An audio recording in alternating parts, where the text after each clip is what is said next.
Doctor, question that's always bothered me and a lot of people, Mayflower combined with Philadelphia. No-brainer, right? Because this is where the Mayflower landed. Not so. It turns out Columbus actually set foot somewhere down in the West Indies. Little-known fact. How does the name Mayflower get up to the Quaker City? Well, it wasn't actually Columbus, the Mayflower, as you probably remember, and he did land in Plymouth Rock. Well, they landed several places because there's the Nina, the Pinta. There are a couple of them. They all landed in different places, but not really. Well, I'm not the historian. Let the people in the production booth deal with that one. Really. You're hypocrites, all of you. You got a problem with what I'm saying, Larry? Untie your tongue and you come out here and talk, huh? Am I upsetting you, princess? If you just hit something one more time, I'm fucking out of here. I remember, I always liked you. Well, I always liked you. I always liked you so much.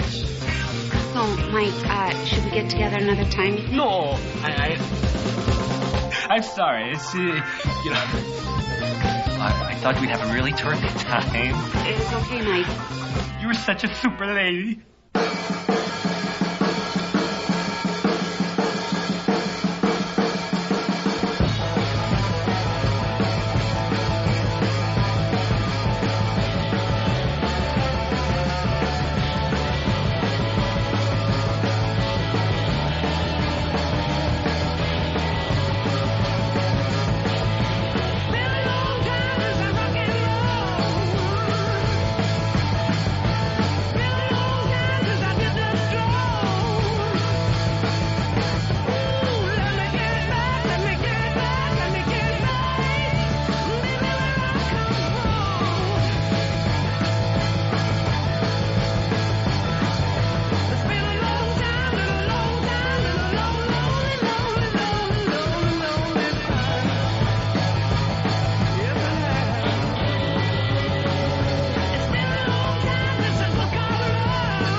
everybody. It's the Ron and Fez show. It must be September, Fez. It's the first show of September. Is it September already? Yes, it is. All right, I'm Ron, there's Fez. Hiya, buddies. Earl Douglas still with the show, amazingly enough. Hello, everybody. How are you? Nice to see you. And Eastside Dave is back, or did he run out because he was afraid of his tattoo? No, I'm here. I'm ready to go, baby. Full steam ahead.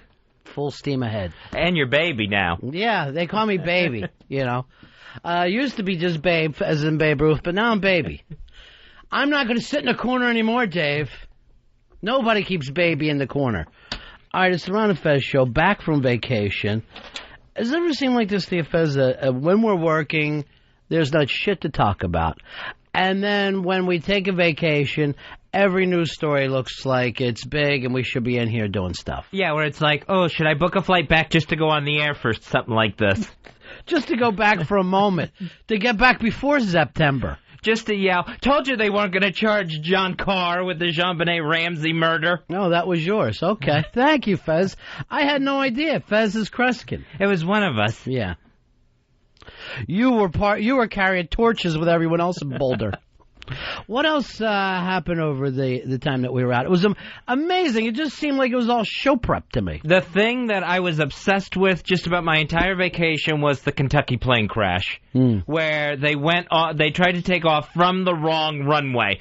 I have never heard of that in my life. I'm scared to death of flying. I study just about every plane crash there is in the news to see what could possibly go wrong. Birds in the engine or whatever, a tail falls off of the damn thing.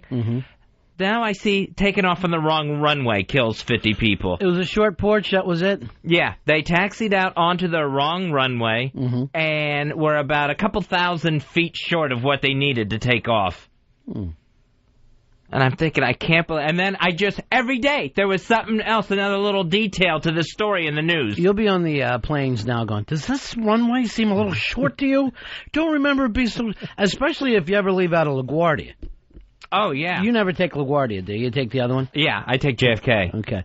Because LaGuardia, I don't know, it's like at the last moment there's water there, and even when you come in, you just come in scraping bottom, because they really have to lock it up when you land. If the pilot doesn't get enough lift, you're in the middle of Shea Stadium. Yeah. Taking off out of LaGuardia. It's a very tight little runway there. I don't know why. Then every day, another little detail. Oh, the pilot, the guy who survived, he had been shot in 1999 in the stomach by his wife because he tried to kill her with a samurai sword. Or you find out... Well, that had nothing to do with the crash. Still, but it was enough to keep it in the news every day. I saw that they were running... the wedding photos of the two people that were going on their honeymoon. And then, you know, they're like in a carriage and they're waving and they're, you know, it's the happiest day of their life. And, you know, the voiceover is 4 short hours later they would be gone. Oh, God. It's just, you know, and then like their families trying to act like, you know, hey, they went together and it was the happiest day of their life. And you're thinking, yeah, but they're both in their 20s. It can't be a good thing. Yeah, exactly. It's not like, you know, you can say they went out happy, but I don't think so. Not when you realize all of a sudden you're bumping through a Kentucky field when you think you're still supposed to be on another 3,000 feet of runway. So you don't believe in the whole afterlife, the heaven, that people go on and live eternally? I believe in that. I just think it really hurts to get there. Yeah. I think it's scary and hurts like hell to get on to the other side. I'm telling you, Fezzy, first time that spike goes in your vein, it's a bad feeling. But seconds later, you don't remember pain at all. Then another day, the air traffic controller only had 2 hours sleep. He had been working a 15-hour shift. Well, that happens all the time. And he had turned away to do some administrative work. Also, Tom Cruise apologized to Brooke Shields while we were gone. No, did he do that on TV? No, Brooke Shields says that Tom Cruise showed up at her door to do this. You know, I would have said, you ripped me on TV. You have to apologize on TV. Over here, it doesn't matter. I'm wondering if it really happened at all. We haven't heard anything from Tom Cruise, just Brooke Shields. I think the pills are talking, Brooke. Yeah, maybe. Maybe they are. Name a night when she doesn't think she sees Tom Cruise out on her doorstep. That's true. While she's taking her pills. And that didn't even become a big story, right? Because there was so much other shit happening. Oh, right, yeah. That just kind of came and went. What else is out there? What else did we miss? Oh, the CNN Kira Phillips leaving her mic on in the bath. Well, she didn't leave her mic on, but her mic was on while she was in the ladies' room. So she's in the shitter and talking over Bush. And you know what? This wouldn't even have been a big story except for it happens when the president is talking. Yeah, and CNN's got to be proud about this. Great mic quality. You could hear her so much clearer than the president, and she was on the can. There is some engineer going, what did I tell you? Those lavalier mics are incredible. So she was bad-mouthing her sister-in-law, so that got picked up over CNN. Other things going on. Trump fired Carolyn from The Apprentice. Yeah, no, what did she do wrong? They said the only thing I saw is that they had different views for the direction of the company.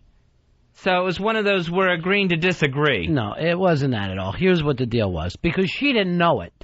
She had no idea. She gets a phone call, you're fired. He got a little jealous because she was making some money, going out doing these talks. And he wanted to get his 2 kids on the show because George isn't going to be on the show anymore. Oh, I didn't know George was leaving, too. Yeah, and all she does is run the golf course. So let's not act like there's some views over the company. I don't know where the hell that one came from. But I saw her thing was just, I'm devastated. I'm devastated. I guess so. I don't know, I saw you fucking laughing when those other people got fired. She must have thought this is, well, are we filming a promo for the show? This can't be real. This isn't happening. I don't even think he did it face-to-face. I think she got the phone call from George. You know, Donald, he's nuts. Anyway, we're going to send over severance. Don't make a big deal about this. Don't splash. Maybe in a couple months I can get you back in. And also going on, according to tabloid reports, John Mayer dating Jessica Simpson now. That's the new hot couple. Well, it's not even tabloids. It's Us Magazine had it on the cover. People Magazine had it on the cover. And John Mayer was supposed to be our radio girlfriend, right? Remember the day that he came in? He wanted to meet. Oh, boy, I listen to you guys all the time. And if anything ever happens that I'm in the big news, I'll call you first. Now, Earl, have you tried to get a hold of him? Yes, I've tried several times to get a hold of him, and it's people from his camp, and they are not saying a word. And not even. You're nobody right now. I'm a speck on the chalkboard of life right now. I stink, but I'm trying. I'm doing the work. I'm trying. All right, let's play. You said you pulled something to him? Yeah, this was the end of when he first came in and wanted to meet you guys, and this was the tip-off that he gave us. All right. And anytime you guys want the scoop, if I'll do some messed up stuff, I was saying, I get too close to Jessica Simpson at a club, you want to know the truth, I'll give you the phone number, you call me up on the air. Yeah, because I never know when you're supposed to be in the famous relationship. When you date another famous person, that's when the heat's really on, right? And I'm looking to do that. I mean, I got my agents on it now because I'm coming back out of the woodwork, so I will keep you guys apprised. We'll try to find out who the new hot chick is. That's right. All right, so there he seemed like he wanted to hint to us. Right, yeah, he wanted to drop that off so that... supposedly this had already been going on by the time we met him, right? Oh, yeah, so they had already met. They had barbecued. And were canoodling. This is an interesting thing to you, right, Fez? Yeah, this is very interesting to me. Some of the things are that he passed the so-called Daisy test, where her dog Daisy likes John Mayer. So we knew that she was really into him. I don't know what to say. I don't know what it is about this. I'm never interested in who's dating who. I always love to see who ends up matching up with who. To me, it's like anytime you see 2 supervillains together on Batman or something. Yeah, but they're not conquering the world. They're just dating. I mean, I don't. To me, I never understand where that fever comes from that people have. They're into it in a big, big way. Yeah, this thing is... Earl, does it interest you? Not at all. I mean, what does it have to do with his music? What does it have to do with the fact that, with the shows coming up? It means Do you even believe it, or do you think the whole thing was just hyped because they both have an album coming out? They both have albums coming out within a week of each other. He's a very good guy for her, coming off of Nick Lachey. Yeah, right. I mean, sure. She took a pounding in the press because she was the one that initiated the divorce, and her father, and this and that. It just seems too convenient right now. And the fact that, he didn't call you back, and from anything I saw, he's not saying anything to the press, right? No, he hasn't said anything. So he's just going to let this thing run out and, get all the press that he can out of it. Maybe call Joe Simpson and ask if we could talk with John Mayer. Yeah, and he's her first boyfriend. And he's been quoted. He's like, John's a Be really nice. Now this is our buddy's chick. Oh, yeah. You're not allowed to fucking attack like it's a famous person. Damn. Now you got to treat with nothing but respect. And Ashley, too. And his comments were very convenient, too. He's like, hey, John's a really nice guy. He's a great musician, a wonderful person. He would be great without saying it. All right, Fez acts like he's the little fucking gossip guy, but you're just as bad. You know every detail of this. See, everyone's into this. No, it's just something I read. I mean, obviously with the story Yes, breaking. you read it. You read your People magazine when you were over the fucking beauty parlor having your head buffed. I don't know what it is about that. It never fucking matters to me. I found it very interesting during the past week where they both had laryngitis at the same time. What are you acting like? Is 69 gone bad? That makes no sense. Nothing could happen there. They caught the germs from each other. No, just speaking of people dating, I'm sort of interested in, I keep hearing some things, maybe Earl dating. I'm interested in possibly who he's dating. I don't know. I hear a couple things through the grapevine. That's all I'm saying. And we told you before we went on break, things were happening for Earl, but you don't like to talk about him, right, Earl? No, I really not want to talk about it. But he's so interested in Mayor. How about you giving John Mayor? Yeah, just tell your good news, Earl. I'll just say we had fun this week. Whoa! Who? Earl! You want John Mayer to divulge the info? No, I didn't say that. I don't care. Show him by example, please. No, I really don't care. Who is Let's just say he had fun and leave it at that. Sex? Is that what that fun means? Fun. With who? Who you don't need to know. It was a very tumultuous week, good and bad. Give out the details of that, Earl, because that's really the interesting part. Well, it just involved, I don't even know where to start. It involved some alcohol, some... Earl's drinking now? No, just say this part, Earl, and no one will ever give out the name. Where did she have to come out of for you to see her, or where did she go back? The hospital. Let me just put it this way, without ever giving out any names. I don't think this is too much to say. Our Earl fucked a mental patient. Oh, I know who it is. Okay. She was in the nut hut before. She checks out. Earl has fun, and then checks her back in. What? That's got to be some sort of abuse. No, I think maybe in 47 of the 50 states it's illegal. Earl, you banged a mental patient. That makes you really hardcore right now. Was it the chief from Cuckoo's Nest? No, no, it wasn't the chief. And he got her drunk, too. I mean, she's probably on meds. No, it was just a long week. Was it awful after the good part? Oh, yeah. It was really awful. Things are cool now, but it was... Why don't you take her to the zoo? It was like that 48-hour period of just pure awful. Sure. When your dick isn't hard and she's a mental patient. That's the fucking bad part of it. And I mean, I think I've done some, awful things. Mental patient? That's not even on my resume.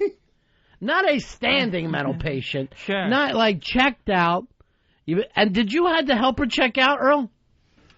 Yeah. Then you had to act like, well, she's going to be with me? Yeah, I was the middle guy.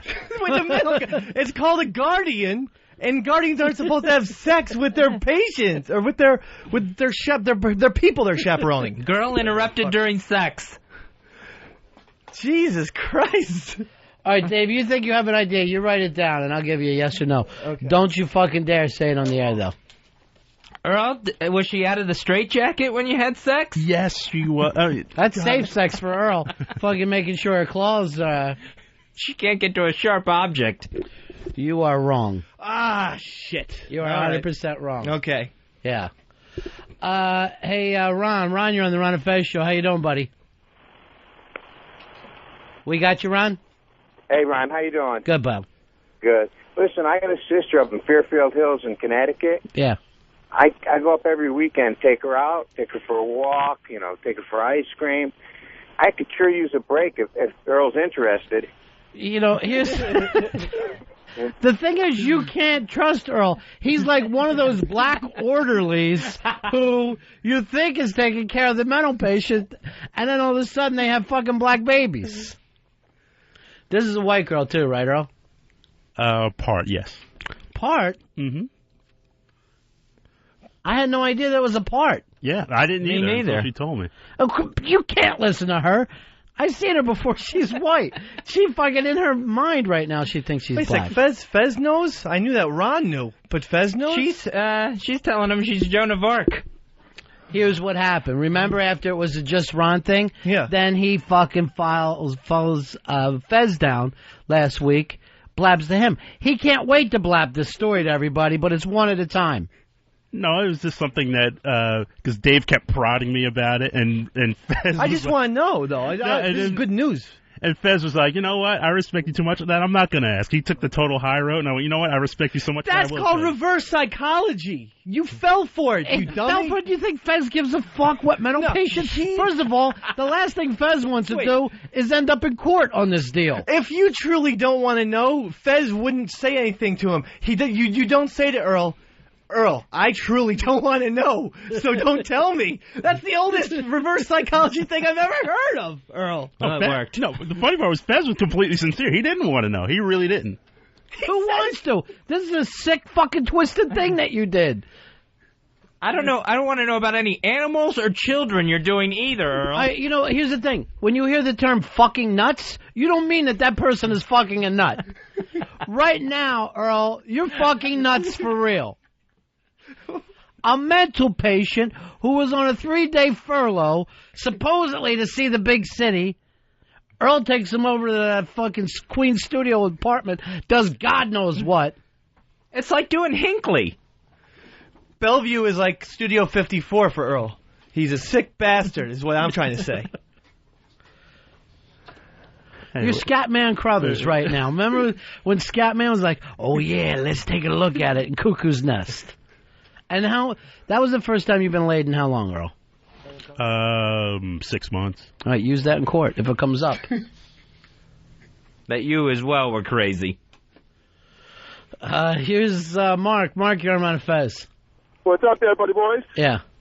This works out great for Earl. This way he could tell this fucking nut that there's baby dinosaurs on Noah's Ark. He should believe him 100%. Really, Earl? Earl, when you go pick her up, don't bring up the baby dinosaurs on Noah's Ark. Hey, because like I said, it was just maybe the weirdest week of my life. Where did you take her out? I mean, what was it? What was the date like? Could you at least tell me that? I know you don't want to tell me anything. He dick slapped her for fucking 24 hours, and the next 48 he's still wondering how to get out of there. In his apartment? By all the BRC CDs that he's got lying around? Can I tell you something? After being in a fucking padded room, that place looks like the Four Seasons. I'm trying to think of where he would have taken her out to eat where they don't have knives. Some sort of gelati stand. I mean, it was the whole week was just such a blur. I can't even remember what we did. Or, well, I know what we did, but... Sick fuck. You're sick. Seriously, you're a fucking sick, perverted bastard. I had no idea. You're a twisted... I'm not saying retard fucker, because that's not the right term. I don't know if there is a term for what you've done. Do you use a little tiny bat on her and bring your friends over to take pictures? Because you're going to end up in the fucking papers, Earl. It just happened. What can I say? It just happened. You had to go into a hospital and sign paper. This is going to end up with like one of those 60 Minutes reports, and she's all in darkness. Well, all I remember is Earl started to slap me with a big black dick.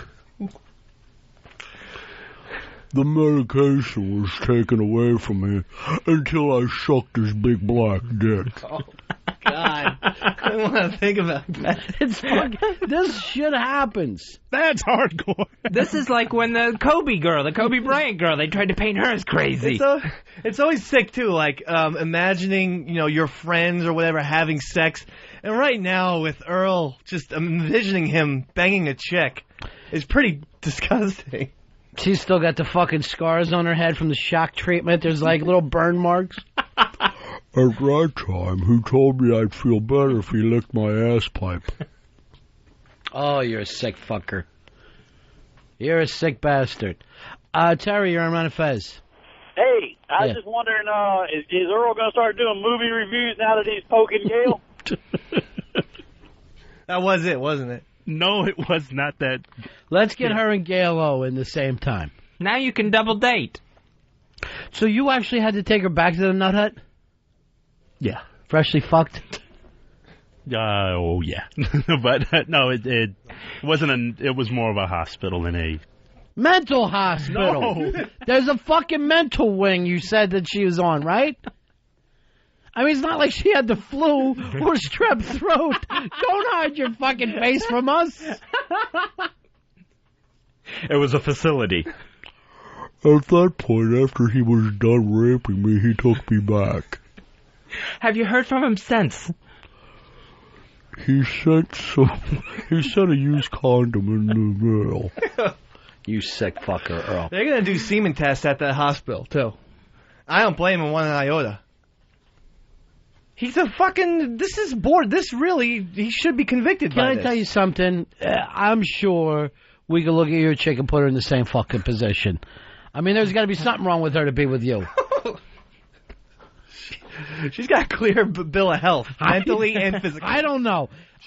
You know, the first fucking thing you know if you're crazy if you're fucking dating Dave. I'm telling you right now, it would be easy enough for her parents to have her committed.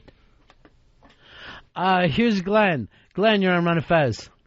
Hey, buddy boys. I wanted to ask Earl, did you have to get a Native American to throw something out a window to check her out? No. Medication time. Medication time. Do we have any of those songs from that movie? Remember that little weird thing that used to play in the background? I don't think we have any of that. Why wouldn't we? I thought we had every album ever done. Look under romance tunes, Earl. Here's Teddy. Teddy, you're on Ron and Fez. Hey, guys, Terry stole my thunder about Gail-O Love Connection, but I think Earl really should consider helping Paul O out. And You're right. You should have just hung up when you saw the premise taken from you. Hey, Ryan, you're on Ron and Fez.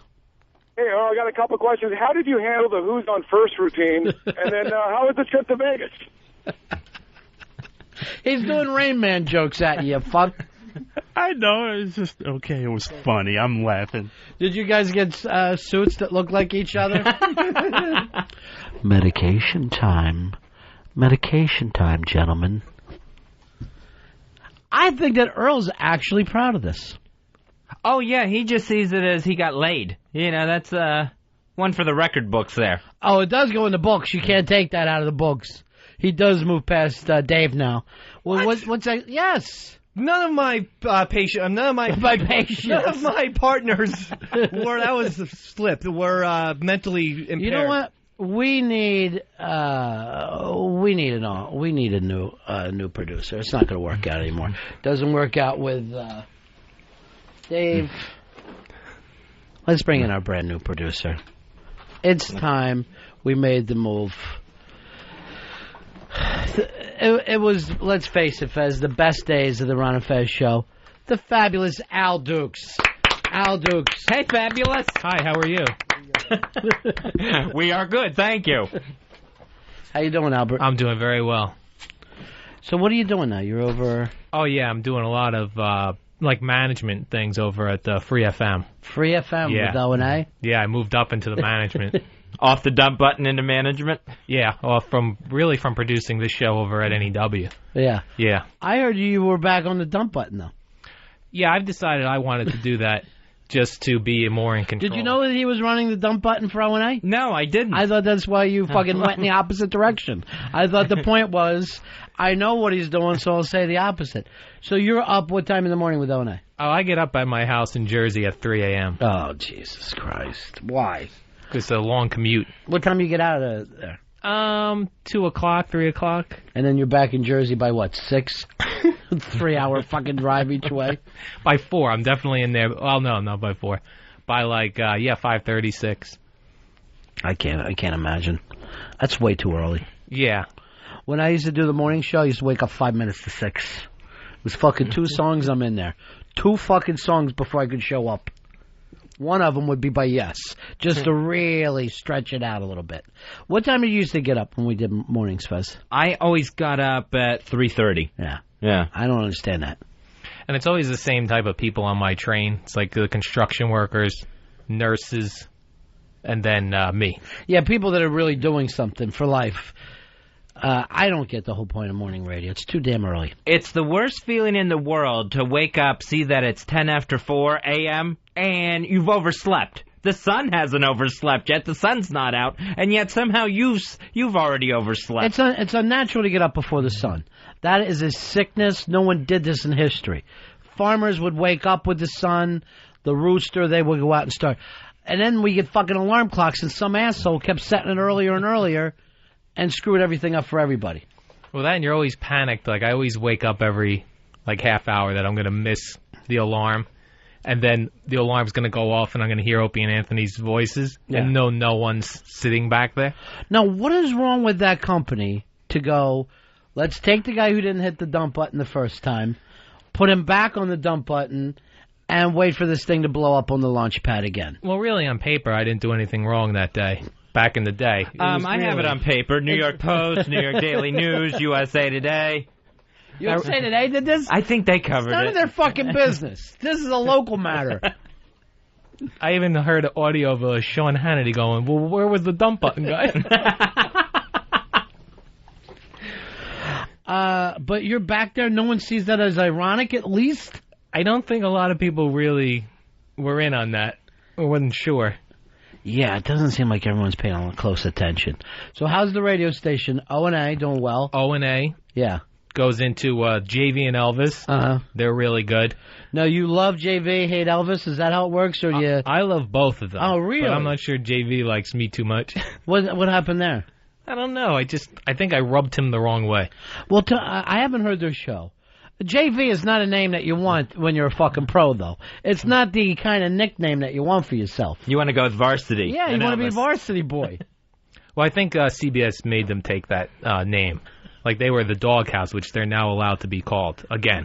Oh, at first, we can't have something called the Doghouse? Yeah, it was going to, they were like that. People think there's dogs in here? Well, just not It's Randy Jackson. So now they're back to the Doghouse. Now they're back, so that's much better. All right, so we go from O&A to J and V and Elvis. JV and Elvis. Yeah. Mm-hmm. And then we go into what? The Kramer Show, the Mad Money guy. Yeah, I know Kramer. He used to live across the street from Seinfeld, would come over at the most inopportune times. No, this is the guy from CNBC or MSNBC. So he's doing money talk. He does, a lot about what you should buy stock-wise and stuff. He was on with us at D.C. for a while. Remember that? Yeah. Yeah, they had him on late. Yeah, we got him right at your lunchtime so you could check your stocks. Now, what if you don't have stocks? Go find some rock? Well, I don't have any stocks. Right. Really? That portfolio isn't just completely built by now? I noticed that you're getting stockier since the last time I saw you, though. So that's great news. Just eating in the dump room. All right, so then we go to Kramer Money Talk. All right. Yeah. And then what? The Money House. He's allowed to be called now. Yeah, then Penn from Penn and Teller does a 1-hour show. What about Teller? Why can't he be in there? Well, it's not a magician type show. It is just I think they're making a huge mistake with that. I do too. Radio magic. By going in a different direction. So where's Teller when Penn's doing this? I guess Why doesn't he run the board? He could just fucking run the board, play some background music. Well, I think, just prepares the Vegas show that they do at night. So Penn is on his own. What kind of show is that? A lot of magic topics? No, not at all, actually. It's a lot of, amendment topics, that sort of thing. Uh-huh. And, news of the day. How do you like him? I like him, although it's only an hour. Okay, so everybody's an hour after O&A. Everybody gets an hour. No, JV and Elvis are on 4 hours. 4 hours. It's a marathon show. Yeah. All right, so there's JV and Elvis bringing you a lot of different doghouse topics. Guy talk. Yeah, guy talk, pop culture. JV doesn't like you. I just think I rubbed them the wrong way at some point. Yeah. It may be when you interact with people. That's what they hate. No, I really can't recall an incident. I just don't think he likes my attitude. Well, Opie doesn't like you, right? But I think we patched that up. I think that's fine. Give me 5 minutes with him, and I will go over everything, piece by piece by piece, until he remembers. All right, so O&A, rocking hard, initial trends, gigantic. Oh, huge. You finally, you crawled back and did the right fucking thing. Right. JV and Elvis, good show. Good show. Solid show. You're Very happy funny. with them. Kramer's Money Talk. Yeah. It's a little shaky. Well, you know, what are we doing? You would think, but at lunchtime, I think people do check their stocks and want to know, like Fez was saying, the portfolio. But just yours? Right. Yeah, okay. Yeah, but I don't have one. Yeah, you don't have one. Then we go into Let's Talk Amendments with Penn. I think there should be amendments about checking your stocks at noon. By the way, I got an idea for you, too, for little tchotchkes, a little swag. Pens. So you're a big pen winner. And then everybody can get a pen signed by Penn. Okay. And then it would be the actual name. Use the pen that he signs with, like they do with the president. Yeah. Now, with the amendment talk, I can understand 27 different shows you could get out of that. Mm-hmm. What happens afterwards? No, like he'll also look for the hypocrisy and everything. Sure. Oh. This is bullshit, as his TV show says, right? Does he go like this a lot during the show? Right, Teller? No, not it. Tell him to do that. I think the people would fucking roll. They would love it if they thought Teller was in there with them. I think he is. I think he's running the board. He does have a hard time promoting his Showtime show, so he'll go like this. You can see that on Bulls. Hit like that. Good. That's good. I love it. You know what? Sticking to the man. Showing the man. You know what? You can take the words away from us, but it means nothing. He made the S disappear. Because things are even worse in terms of what you can say on the air since we've been on terrestrial radio. Yes. It's changed quite a lot. I don't know whether you heard this show, but I'll never be able to go back now. I cursed a little more than I People thought. have discussed that, and in fact, sometimes in the office we'll put it on online and just listen that about third word is the F word. But see, you know me enough to know that's the way that I talk. Right. I fucking have I have no education. You have a master's degree. Yeah, master's degree in radio. I was a shop major, so it's a whole different deal. And you got a master's degree. Mm-hmm. That was great. Thanks for getting all that water for me, too. And I'm glad it worked out well. My parents kept their money. All right, so then we leave the Penn Amendment show, and you go into what? You get another 1 hour show? No, it's a 4 hour, the Radio Chick show. Oh, Radio Chick. Yep. Yeah. So that's from 3 to 7. Mm-hmm. And then what do we have? And then at 7 o'clock, sometimes we go to free rock nights. Free rock, as opposed to rock you pay for. Makes sense. Since no one else is charging for it. Right, that'll be kind of on terrestrial. We are. Yeah. Yeah, so we have that on, and we also do the free rock weekends as well. I had no idea. And then you're testing people out all the time over there. Always looking for new talent in radio. New? But it seems like you never hire. No, sometimes like JV and Elvis we hired, they were... they had to be tested out too? No, they were doing a show on our Free FM station in San Francisco. But I mean the Friday night or tryouts or whatever you do at night, I've heard about 60 shows go by there, people tell me, and nobody's, they're all terrible? Is that the point, or what's Well, sometimes the chemistry just isn't right. They're not terrible people, but sometimes the chemistry just... They're not killing dogs or anything. Well, Penn. Oh. Sure. That's to show the man. Like you and... That's bull. Hit. Like you and Fez have been together for a long time. You have a certain chemistry. Mm-hmm. You can hear that on the radio. Right. Opie and Anthony, Ron and Fez. You know, JV and Elvis have been together a while. The chick and her ensemble. But here's the thing. Penn and Teller have been together longer than any of us, and yet you act like they have no chemistry, and you only want Penn. Well, I guess Penn just wanted to do like a solo show. Wow, that must have hurt Teller. Because I'm going to tell you the truth. I want to do a solo show. I can hear you. Because my partner doesn't talk. I'm right in here. I'm talking right now. But there's huge things where it seems like you go away. I don't, at this point, I don't think you could do that. Okay. So all the people, it's like you're forcing them together, and they have no chemistry. Well, we just find. Well, I think you can't force chemistry. So you put two talented people together and hope that sometimes there's sparks. You guys have no idea how to run radio, do you? After all these years, there's no one in that company who knows how to make a radio show. No, you'll hear, though, like, teams in the past that got together. They're like, well, one guy was doing a night show, and his friend, like how Opie and Anthony got started. Anthony was, so you're hoping that happens again. You try to find a spark. No, but you act like that was a mistake. Rather than Opie went, I've found this guy, and he's great, and I'm going to get together with him. Instead, you're checking That's out... the same way I met Fez. I went, this fucking kid is really different and funny, and, let's do something together. And, he came and worked on my radio show. Creative people go, this is how it's done. Not, I'm going to have two strangers stand alone in the studio and hope something happens. He's going to all the insulation companies looking for someone to team up with a DJ, thinking O&A will happen all over again. Insulation? When Anthony used to snip tin. No, but sometimes I think you can find teams that way. It's not... Look, you might have to go through a lot of different tryouts because it is difficult to find a marriage there that would work. You have no idea what you're doing. You're fucking literally just... No, a lot of times I'll listen, I'll go, you know what, there is something there. But I can't work with it. I can't bring it out. Well, then I would find a... When you pair... You would find what? Tell me. I want to know what you're doing. I was going to say I would find a good producer for them, but I guess that's what I'm supposed to do.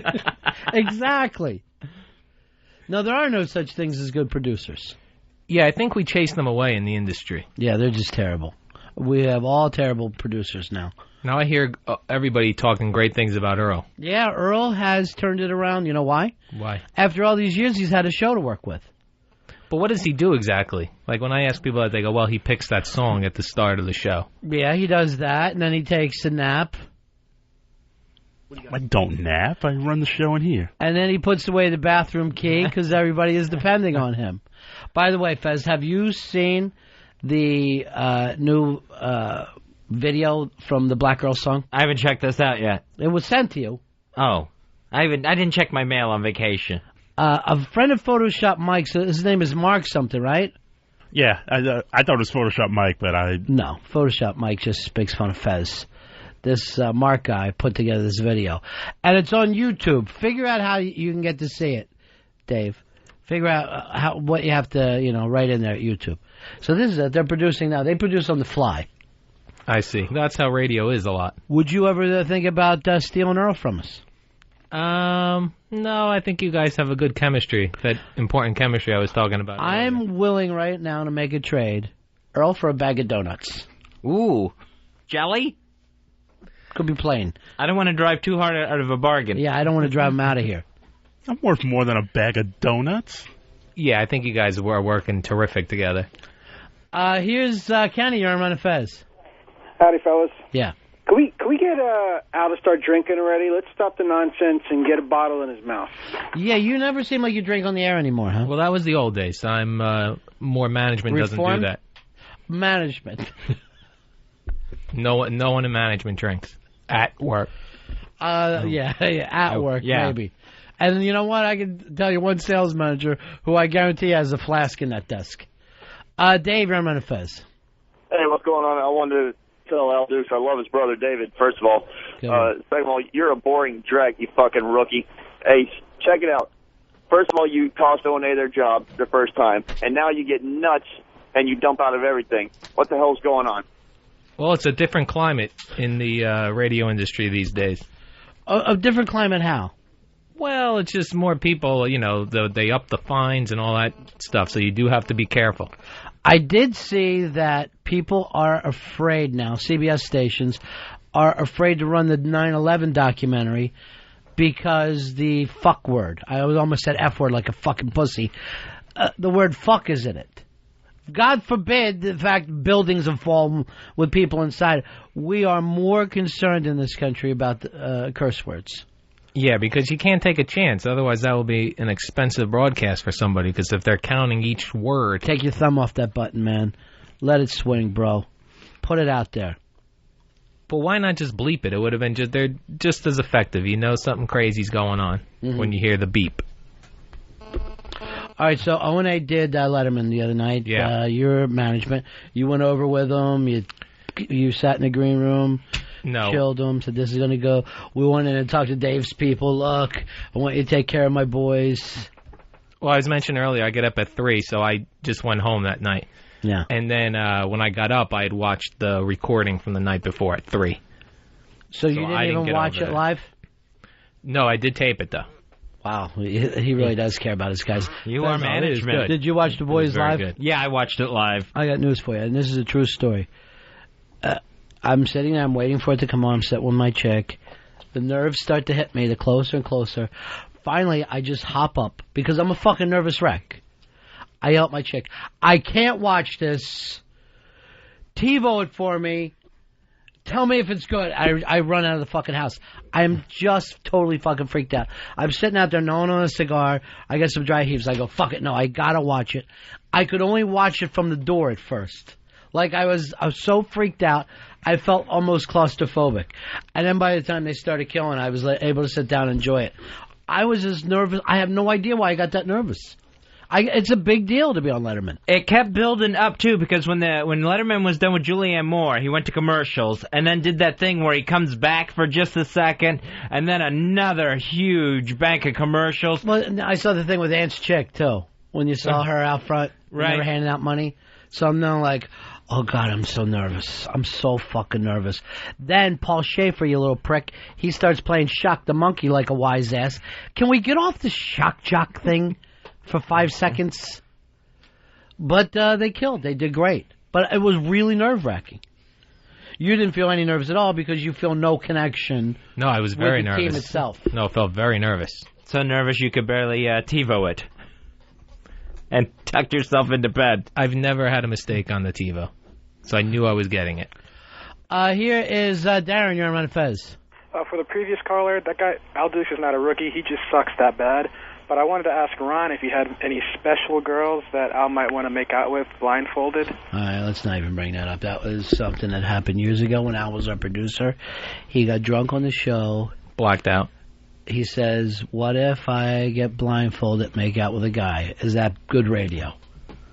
No, I was supposed to make out with a girl, and then you guys blindfolded me. Right. Brought a guy in.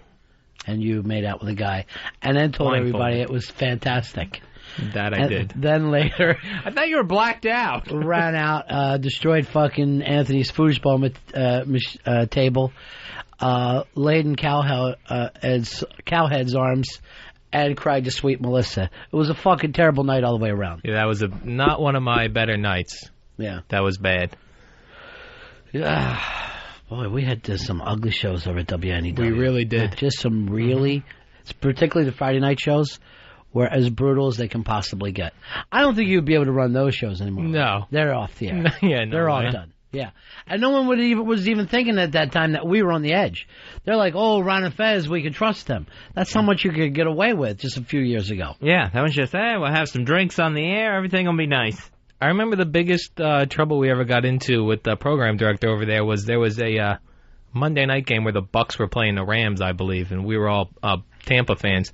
So we saved up the commercials and just sort of ran them all in a row near the end of the show so we could leave early. Yeah, don't fuck with the money. That's the big problem. Yeah, that was a problem the next day. I remember we did that to Jeremy. For one reason, we got you drunk and had you write a bad letter to the program director and shove it under his door. Then as you sober up, you're trying to get under the door with a ruler to get the letter back. It said something that he was thin and British. Yeah, like that. Something tiny, too, I think. Short or tiny or something like that went into it. No, do you ever see him anymore? He's right down the street. I have not seen him in quite some time. He takes us out to lunch all the time. Yeah? Yeah. I think he doesn't like me, honestly. Does anyone in the business like you? I mean, and when I say the business, I'm talking about the entire industry of broadcasting. Yeah, I think. TV, radio, film. Let's throw print media in. Who likes you? Well, like in radio, the current staff at 92.3 Free FM likes me. Is that right? Yeah, like Mark Chernoff, Tom Chisano. And what's your stroke with those guys? What's my stroke? Yeah. I don't know what that means. Are you the go-to guy? Do you have a lot of pull? Oh, yeah.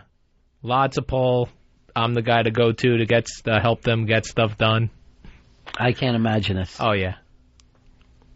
You're the trigger man over there. Mainly people. If you went in there. Mainly people come to me, and then I'll go, well, let me ask Tom. Or let me ask Mark. It goes like that. When are you going to have your own station? I hope sometime in the future. I'm really learning a lot over there now under the current management. Yeah, you learned a lot. Get rid of Roth, get O&A. That's not a fucking brilliant thing. Yeah, I was definitely said to take that off. Every listener could have said this. Well, you worked with Roth, right? I did. You know, we had him booked in here, what was it, 8-10 weeks ago, Earl? Yeah, it was about 10 weeks ago. Yeah, it wasn't too long after he got off. So we're like, he's coming in or whatever, and I just plan on Al Duke and him. I'm like, I was going to make him tell Al Duke stories, and then I guess at the last moment, his people figured out XM, that's O&A's thing. Maybe, this is a setup, which it wasn't. I was just going to, go over mainly bust your balls for an hour. I was hoping to hear any kind of bad Al stories and throw in better. And he fucking backed out. He didn't do it. It's probably smartly enough. Here is Tom. Tom, you're on Ron and Fez. Hey, any chance we can hear the great Al Duke's theme song, Big Gay Heart? Do you have any of that, Earl? We're looking for it now. We can't seem to find it. By looking for it, you mean you trying to get a hold of Mikey Boy? No. We looked in here, and we're looking in the CD booklet. Who would have put it in those places? I would have. So do you know if you put it in there or not? No, I was checking the main binder where we have all our old CDs. Would you have put it in there? Yes. Where would you have gotten it from? I would have gotten it from a CD. Do you understand what the logic is here, Fez? Yes, that if you organized it, Earl, and put everything away where it should be, you would know where to find it. So you know that you didn't put it in there? Well, we had it in the binder, and I thought it was in the binder, but... We never had that. Al hasn't been with us for years. You would have need to call who? Somebody who cares about the show. Who was who? Mikey Boy. Right. Who has an interest in the show. Who doesn't look into binders, but actually has his own filing fucking system. Here's Phil. Phil, you're on Ron and Fez. Ron, I'm fucking starving, dude. I heard you were talking about lunch earlier. Do you got any lunch there for me? I could come get up. Right now, all I say is a really brown banana and a really green one. Oh, I just want to say, Al sounds like the perfect radio management guy. Just empty suit, no personality, nothing rolling around up there in his dome, All right, perfect guy. Not bad at all, Al. Thank you. Yeah. Al's also the person who got rid of CBS Oldies. He was all part of that. What was the thing there? You don't like DJs? I'm not sure DJs really add anything. I mean, we know that's the Beatles. Right. Sgt. Pepper. Yes, thank you. It's the Beatles off the Sgt. Pepper album. Right. We're aware of that. Why do you have any interest at all in radio then, if you hate the people? Well, I love talk radio. Oh, okay. It's my specialty. As long as we don't introduce a song, he likes us. Right. I remember Earl was furious with you for putting down Scott Muni years ago. Yeah, I do remember having those arguments. It's just, when anything in particular, classic rock, we know the songs. If it's new, like a Z100, and they want to tell you that that's the new Christina Aguilera, perfect. Right. I'd like to know that myself. But these, you mentioned Yes earlier, Roundabout. Yes, I'm very familiar with Roundabout. But maybe not everyone is. Earl, you have the Black Rock thing. You still trying to get that on CBS? Yeah, I would love to get it on CBS or anywhere for that matter. I mean, but yeah, I would definitely love to do the show. We ran that recently during one of the O&A when O&A went on vacation. By the way, people emailed me and said that our best ofs while we were on vacation were all from the past 2 to 3 weeks. So Earl went and grabbed things that everyone had just heard recently. Now, when I talked to Earl, I was told that was not going to happen whatsoever. No, I said it would be from the last 2-3 months. Why? That's what I said. Why not from last year? No, because one of the things that we got complaints about was when we did run some of the older stuff that we run it too much. Yeah, I heard one. Actually, I caught a replay on Saturday, and it was you guys talking about what you did after the 4th of July. I mean, it's really not even a month. Very, very current. That's where most of the time he would just do stuff from earlier in that show. He would replay that because people love it. Vin, you're on Ron and Fez. Go ahead, Vin. Hey, what's up, guys? Yeah. I just want to know, Earl, how are you doing with this since you beat him in the big night of fights, and here's Al Dukes back on the show? Oh, I yeah. thought he was banned.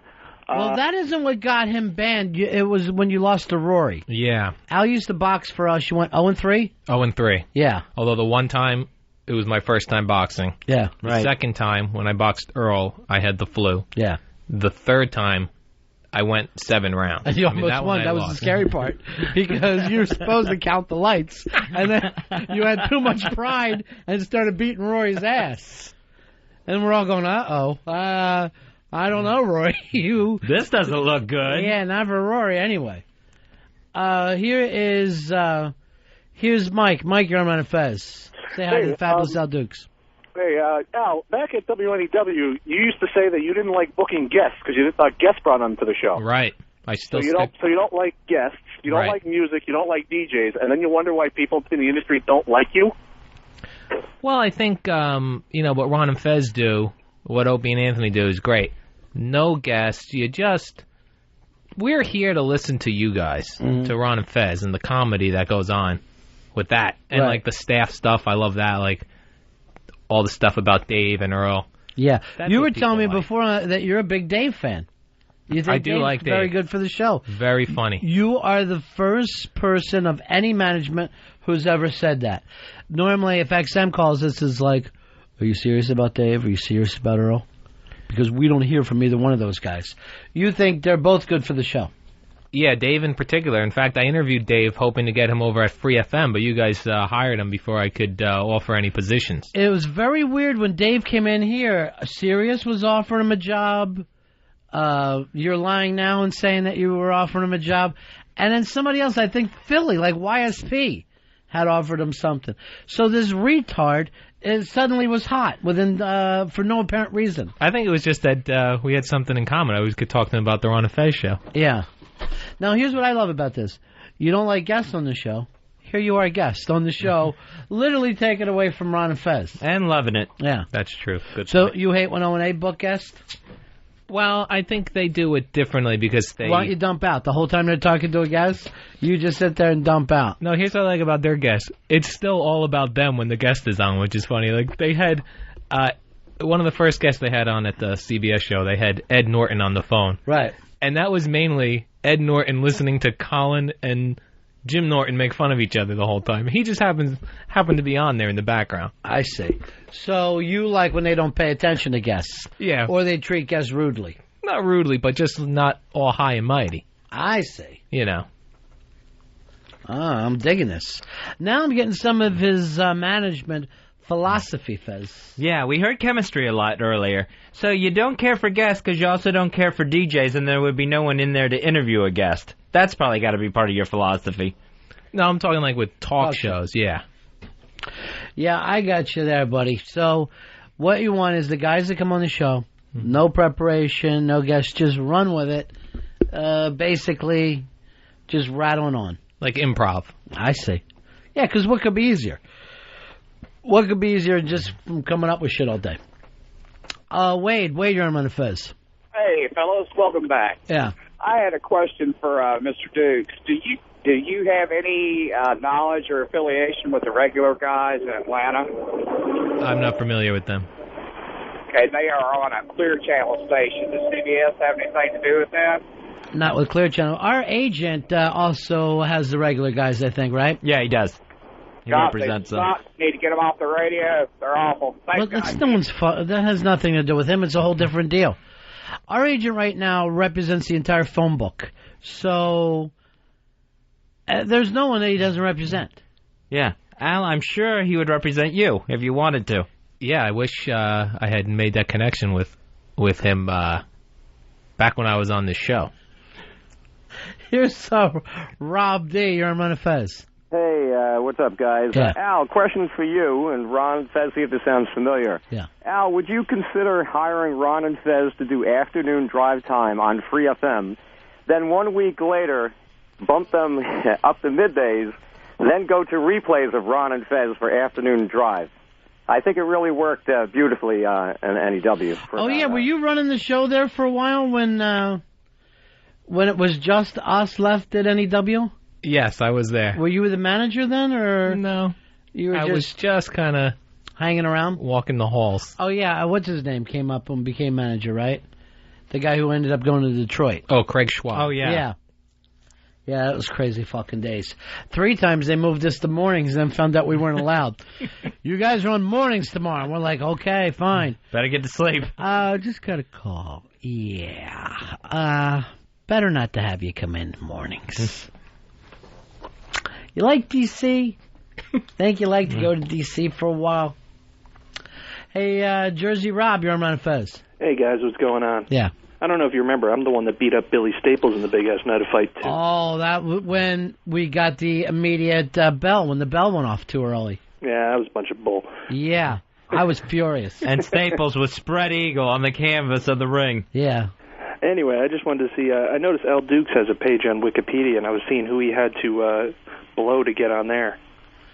He has fans. Al Dukes has a lot of fans. Out of everybody that we've ever used to produce the show, more people will ask us about Al Dukes than anyone. You're the man they love to hate. That's true. Every show has that occasionally. Yeah. The one you love to hate. And as you move up in the business, that's a good thing to be, too. And it never bothers you when the shows hate you. Like, you're like, I think JV hates me. It doesn't bother you, does it? Well, because I'm not sure why. Like, if I knew why, like, if I was mean to somebody, then I would say, oh, okay, yeah, there. And then I understand. Something about you. Did you ever feel the hate was unwarranted? Because you see, you know, you're a nice guy. You don't try to draw hate. I don't think he's a nice guy. I think he's an annoying guy. And I think he's everything I hate about America is Al Dukes. I think more misunderstood. Yeah. Probably. Jay, you're on Ron and Fez. Hello. Yeah, buddy, what do you got for us? Yeah, I wanted to ask Al if he knew anything about Booker's move to Philly. If that had anything to do with O&A coming on to CBS, or what was up with that? Cause All right, people are actually asking radio questions of Al Dukes. Booker, you did the show with him. Yeah, I love Booker. For a while. Well, that's great now that he's O&A's competitor. You did the show with him for a while. When it was K-Rock. Right. And you guys were doing well, right? And it was a nice gig for you. Yeah, it was a lot easier when you only had to, talk a few minutes in between records. But don't you hate DJs? You're right, I did. Yeah, I'm not sure. Why? Well, because I feel like sometimes, you're either there to hear the music or you're there to hear to talk, so you're annoying. Now, here's what I was wondering. People. Were you getting paid like an air personality then, or still like a producer? No. Still like a because producer. You had some heat with that show. People were bringing up all the time, and they would say, and because we were in there going, believe it or not, Al is killing on this show. And I go, what is he doing? They go, same stuff he did with you guys. And I go, I thought you hated that. No, I enjoyed it. We had a lot of fun. It was a lot easier doing it in between songs. Yeah. Was it a lot of bumping heads with Booker on introducing the songs? Not wanting him to do it? Trying to get him to quit back selling? He would actually just ease into it. Nice. He wouldn't really tell you what you were hearing. Yeah. Unless it was new. Like new Foo Fighters, then he would tell you. That's none of your business. You should know that one. What's the name Booker about, though? Well, I think his real name is Booger. What? The Booger would be great. That's the fucking name to go on with. That can't possibly be right. Yeah. And then Steve Kingston, I think, gave him the name Booker.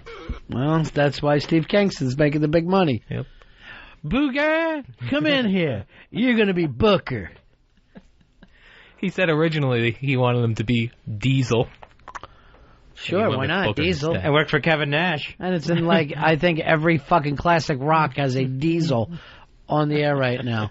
Speaking of classic rock, Fuzzy, Charlie Logan's got a new gig. Yeah, Charlie Logan. He's programming a station in Las Vegas, classic rock station there. I think it's KKLV.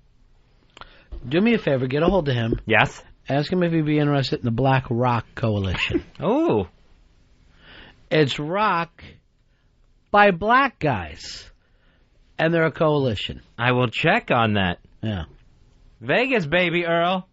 First thing I would do if I was Charlie Logan is have a Supernova song, the brand new Supernova song. What do you think shows that rock is more dead? Supernova or the VMAs, the MTV Awards? Earl, you love the rock. Which one proves that it's just more dead?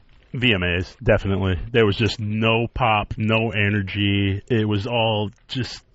It was two-staged. You know what I mean? You know what's weird? Like, there was no pop in the city. Remember, like, 5-6 years ago when the VMAs would be in town and everybody would be covering it? That night, I was eating over at Bar Americaine. I came out, me and my chick are walking down the street, and we go, what the hell? Oh, it's the VMAs. And it wasn't even packed outside. I was walking up 6th Avenue, and usually they shut that thing down from, like, 42nd Street to 59th Street.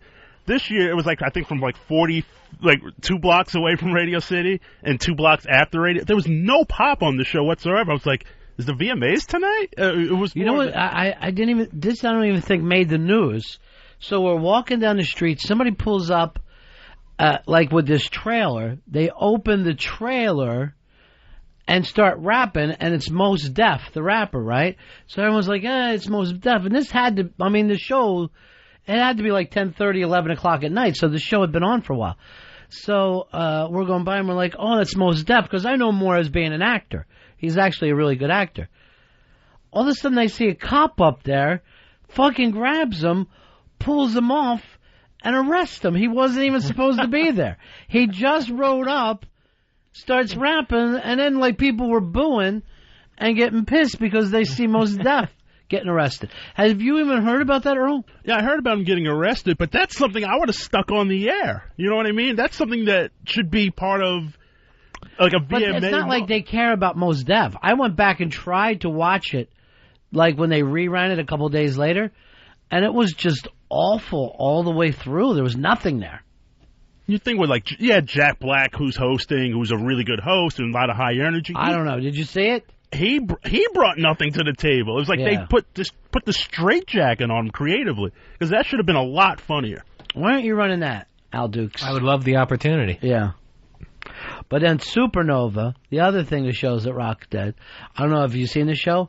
I watched a couple early episodes. It's a super group, Supernova. They're putting together a super band, obviously, and they need a super singer, and it's all going to come together right now. And they're throwing the horns up and making this thing rock. It's just awful. That would be my pick over the VMAs over what proves rock is dead. You know the most uncomfortable thing about that is Tommy Lee has mentioned his pool how many times now? Yeah, we'll go back to my pool. And finally I just yell out, a kid died in your pool. You got to stop talking about the pool. You would think if that happened, you'd want to drain it and fill it in and never mention it again. It'd be like OJ doing knife jokes or wife jokes, which is the same thing to him. The whole rock thing is just over, Earl. Maybe even black rock is done. Yeah, I mean, and then like... And hip-hop is done, too. Let's fucking face it. There's no excitement there anymore. It is dull. Well, there's been very few exciting hip-hop performers anyway, because it's just guys running around and screaming into a microphone anyway. But when you have, like, the Killers close the show... Yeah, that's embarrassing. The Killers are closing the show, and they had no pop. It was just no... The Killers aren't big enough to fucking close that show. There's like, no rock stars left. What's this band, the Disco, what are they? A Panic at the Disco? Panic at the Disco, or as I call them, Fancy Youngsters. They're just fancy youngsters. There should not be a petticoat on fucking stage and a rock show. I mean, the only, like, anything resembling a real rock moment on that show was the Rancateurs. The one that was really cool when they brought out Lou Reed to do White Heat. Yeah, and that was early on. And that was like, and it was only like 2.5 minutes, and I was just like, I could have watched that all night, watching them jam out the Velvet tunes. But you're right, they did one, and that was it. And I'm sure the kids didn't really care. I'm sure they have no idea who Lou Reed is. Yeah, they're like, who's this old guy on the stage? And I'm like, it's Lou fucking Reed. Rock is dead. Let's face it. Al Dukes is right. No more DJs. Straight talk. We're going to do Money Matters into Penn's Amendment Theater. Christine, you're on Ron and Fez. Hi, guys. How are you? Yeah. What I wanted to say is basically also to Al Dukes, I got an XM because Free FM started to kind of suck, and I'm in the car all day. So my suggestion because I can't listen to them until, like, Penn comes on. I can listen to Penn and the radio chick. My suggestion is put Jackie Clark on with JV and Elvis to make it a little bit more tolerable. What do you think about that? All right, it's interesting. We're taking free FM ideas with Al Dukes. JV, Elvis, and Jackie Clark. I like them all. I like JV and Elvis when it's them, too. Yeah. Occasionally, Jackie Clark will come in. She's hilarious also. Yeah. I think you can't go wrong either way. So I think this woman just didn't give... You know, a lot of times, and you guys know this, too, when you go into a new market, it takes a little while for the audience to... 8 minutes. Should take 8 minutes before they love you. Well, no, got down that close? That's what Fez and I always give it ourselves. Within 8 minutes, we know you're going to hate us at first. Give us 8 minutes, and you'll be devoted to this show. See, I've heard that you have to give it a much longer time. Yeah. Well, I mean, that's the kind of stuff you say to chicks. I know that felt awful, but believe me, it gets better and better. A lot of times I'll tell them next time I probably won't even put it in your ass. Knowing me the way I do, next time there's not going to be hitting, no biting, no butt fucking. What it's going to really be is love making next time. I'm not sure. Some how to spitting. Respond. You have a woman in your life, Al? Yes, I do. Is it steady? Mm-hmm. Wait a minute, you're dating a woman with a kid now? Is that the way it works? Yes. How old's the kid? 2. Boy or girl? Boy. The interesting thing here, Al, and because this is weird because it's ready-made family, but you're at the age now, that's what you're going to get. Right, I've gotten a little older. Are you close enough where you've had the chance now to see the kid naked? Well, I guess a child, takes a bath. It's so uncomfortable. Wow. That is uncomfortable. Way to go. You know how to work it out. So you're actually sitting there going, I'm at the point now where I've been around long enough I can see the kid naked. Well, I think children are just that, that's the way a child lives. Oh, God. So it's all natural to you, is it, Al? Just as God intended it. Yeah. Nothing weird about it. Well, do you give the child... Unless you think Nambla's weird, and I do. Have you ever gotten in a tub with him? No, that would definitely be crossing a line. Oh, so you would actually cross it? No, I'm saying I definitely would not do that. How long you been with the mom? Like a year or so. Wow. So ever fuck in front of the kid when he was sleeping? I would say definitely not. Wow. Does that cross that line that you set up? That would definitely. So when you see a kid, you immediately set up a line for yourself of what behavior you can and can't do. I think with everything in life, like that's either right or wrong. So did you have to say to the mother, look, trust me, I'm not going to try to blow this kid. You've got to trust me on this one. I set up a line. No, so everything's Go ahead, take his clothes off right now. I'll prove it. I got a line. By the way, Earl, you need to learn about these lines in life. You uncomfortable bastard. A lot of it just is natural. You know what lines are in life and what's normal and what's abnormal. Never blow a kid. And a lot of things you don't do. Yeah, but sure, that... But you can't say specifically that that's one of your lines. No, I wouldn't say it's one of my... Well, yeah. Should be. That should be a line. Do you physically draw a line in front of the crib just to remind yourself? No, I think it's more of a saying, like, you got to draw the line somewhere. Here's the saying. It's pissing out a line. Here's the saying, and I want you to understand this. Never blow a kid. I think that's... I shouldn't even have to bring that up. You are the responsible adult. Yes, that goes without saying. You're correct. Have you met the kid's father? I've not.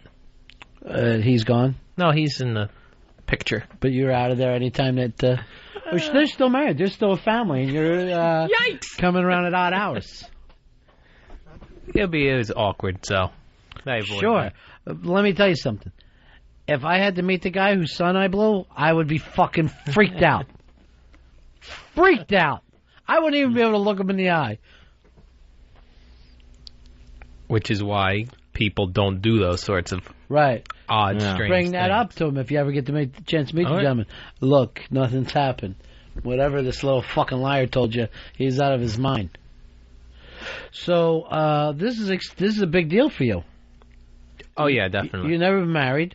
I've not, no. You're in your late 40s. You've never been married. 30s. Yeah. And the cutoff age is 40 before, let's face it, you're gay. Really? Yeah, if you're not married by 40, or you've never even been in a relationship where you live with a woman, right?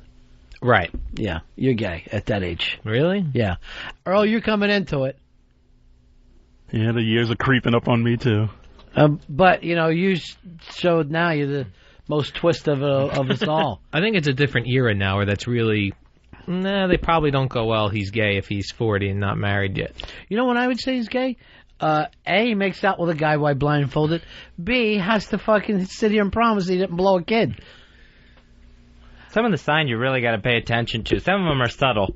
Sal, you're on Ron and Fez. What's up, boys? Yeah, buddy. Hey, Al, aren't you the guy that didn't want to date girls because they had more than one partner, and now you got one that has a kid? What's the story with that? That's very, very interesting, Al, because when you were with us, you dated way young, uncomfortably young. I needed a... Yeah, I think you said 24 was the limit. Well, I was younger back then, and, things change in life, and, you meet different people. You never know how to get out of things once you start talking to Yeah. It's really uncomfortable, because I see you struggle with it. Yeah. Well, life, there's 50 states, obviously. We had the original 13, then started adding from there. So where'd you meet this girl? Through a friend. Mm. So people forcing you to meet other people? Yeah. That's when you know they're worried you're gay.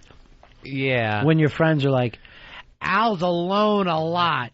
Well, I think once you get out of college, it's tough to meet people. You don't want to meet people where you work because that could get awkward. And, if you're like someone like me who's very dedicated to their work, to put a lot of time and energy into it. You put time into it, yeah. No energy and you're not dedicated. But there is a lot of time that you spend. You and Earl both, we can't say that you're not there a lot. Right. I mean, that's half the job is showing up. If Earl was white, would he have your job, you think?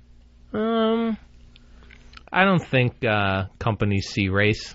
So I would say no. I mean, obviously, he chose a different path. We've tried to talk this over with Earl before. Why did you and Olive blow by him like a shot? He had been there. How many years were you at NEW? 16. And nothing ever happened for you? Yeah, I was actually up for a couple of things, but I never got the gig, no. Yeah. Van driver. That gig I had. Oh. And Olive came in as an intern, and 6 months later was running the company. And you can't get him on the phone. Yeah. He's the big man now at the company. I don't know how it happened, but he is. Work. Here's Daryl. You're on Ron and Fez. Hey, Al, you're always dumping out on O&A. You dump out on the old lady when you're in the sack. Come on, really baby, bad. suck my beep. All right, how many dumps a day are you giving O&A on the dump button? Not many. Not many at all. To you. But to them, are they getting annoyed yet? I don't think so, because it's not really them. It's who gets, dumped out. More callers and stuff. Callers, I'm telling you, easily 50% of the callers are cursing over there. Yeah. I think they're used to, the free form that's going on over here. And then when they call... Have you ever thought of it yourself? Come in this direction? Which direction? Come to Satellite of Love. Well, I'm very happy at Free FM. It's a fantastic place. Why are you nodding yes while you're saying that? And I like the partnership we have with XM. It's really the best of both worlds. Partnership. Mm-hmm. Here's Mike. Mike, you're on Ron and Fez. Yeah, I want to ask Al if he was panicking during Dennis Leary's first appearance on the O&A show on Free FM, dropping bombs all over the place there. Yeah, he cursed just to try to be funny and just say curses. Well, that's not funny to you. Well, that's shock jock. It's just a little shock jockish. Yeah. You don't go for that. I go for, quality, funny material. Now, as long as you've been on the air with us, how many breaks you think you would have had at your station? 90? No, I think just one. 90 minutes worth. Bullshit. One break. You guys are breaking every what? 20? No, like twice an hour. You barely notice it. You were telling me, Fezzy, you heard more. It's twice an hour on O&A. Yeah. And it's 3 times an hour later on. Yeah, sometimes I think it depends. Sometimes they'll do 2, sometimes they'll do 3. Here's Mike. Mike, you're on Fez. All right, Al, the baby's drowned in the bathtub and your ass is itchy. Do you save the baby or scratch your ass? See ya! Well, being as I know this baby, I would save this baby. So you got a little love for this baby, right? It's a good baby. See, that's a problem. That is when it becomes, like they say, about a boy. You got to be careful because then you get attached to the baby. Right. Next thing you know, you're marrying the mother. Yeah, it's hard not to get attached. Has that baby accidentally called you dad yet? No. Do you wish you were dating her earlier so there could have been an abortion? No, I don't think we would have met under, I think in the circumstances we met. Yeah. I don't think you could go back. She was in a time. bad marriage. No, no. Abused? No, I think everything, just, sometimes it's like with the talk show host, no chemistry. Like the chemistry didn't work out. Interesting how you always bring it back to work. The kid makes the chemistry. He's a workaholic. Well, Tommy, you're on Ron and Fez. Hey, Ron. Hey, Fez. I have a new show idea. This is just between me and you, Ron. Maybe if you can dump Fez and get a show with Rapper, but don't tell Fez I said anything like that. My friend Rap? Yeah. I'd fucking do a show with Rap in a heartbeat. Here's another person you ought to try, a Blowhard. He came in and worked with Earl. Earl, how do you think he did? First time out, he was pretty strong. A little nervous, but once he got over the nerves, why would you bring up a little nervous when you got a fucking guy here? Yeah, that doesn't Why wouldn't sound you good. say he was great? Nah, he was fabulous. But I mean, I think once he got acclimated with the room, Would you fucking just say great and leave it at that and let them get a tryout? Because nervous sounds, you don't want to hear that on the air. You don't want to have that on the radio. No, he was great. I think he was fabulous on the air. Now I don't believe it. You turn everything into shit, Earl. I didn't mean to. I was giving the guy a compliment. How's he giving a compliment? He came in nervous. Mm-hmm. No, it was his first time out. It's like, I'm trying to get him on there right now, right this minute. To go over and get a tryout. You're acting like he comes in like a stuttering prick, like he's not making any sense at all. You tried him out and knock it out the park.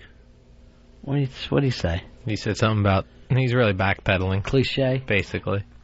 Here's one of your old friends, Paranoid. Hey, Perry. Ron and Fez, welcome back, man. I missed you guys. Thanks, pal. I have a question for Sir Albert Dukes. Wanted to know about his relationship with Billy Staples, how that ended up. The man took a bowel movement on his check, and wondered if he's in contact with Billy, and, where are you at now with Billy Staples? Bringing him to Free FM? All right, great question. It's open phones right now with Al Dukes.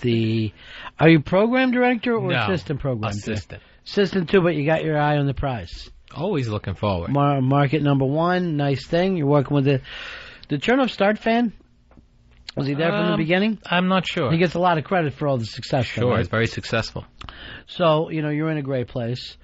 Question right now is, why haven't you brought Billy Staples on board? Billy, I think, was a unique situation to the Ron and Fez show. No.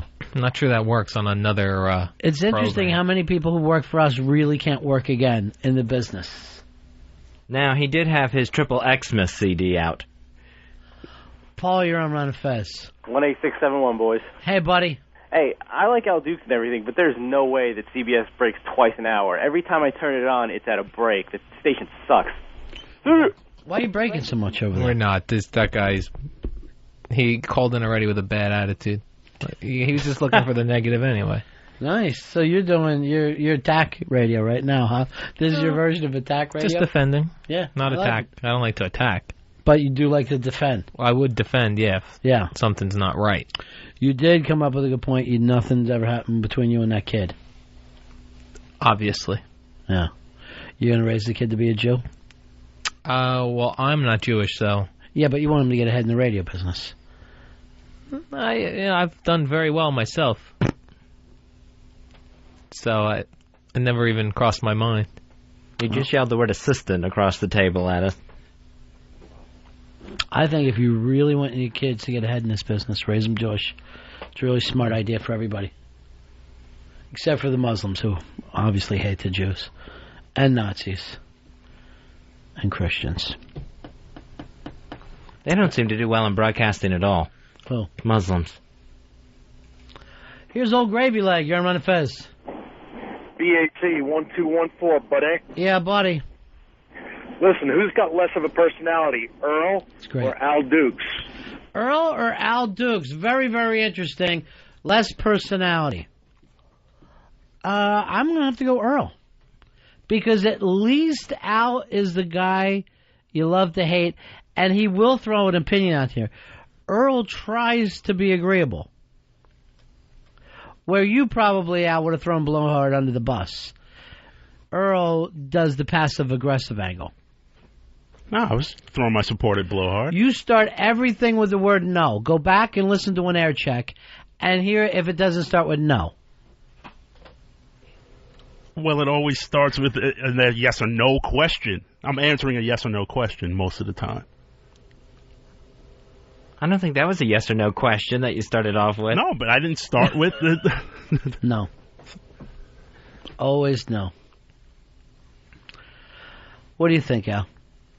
I think, Earl doesn't have an opinion most of the time on the air. I'd love to see. You know, I'd love to see him with JV and Elvis. No, they're fine without him. Radio Chick. No. How big is staff Radio Chick have right now? We still got Chucky back. Chuck is there. Butch, JC, and that's it. And Chick. I would love to have Earl as part of that crew. I think that's plenty right now. Earl, what do you think? Well, I love you guys. I love being with this show.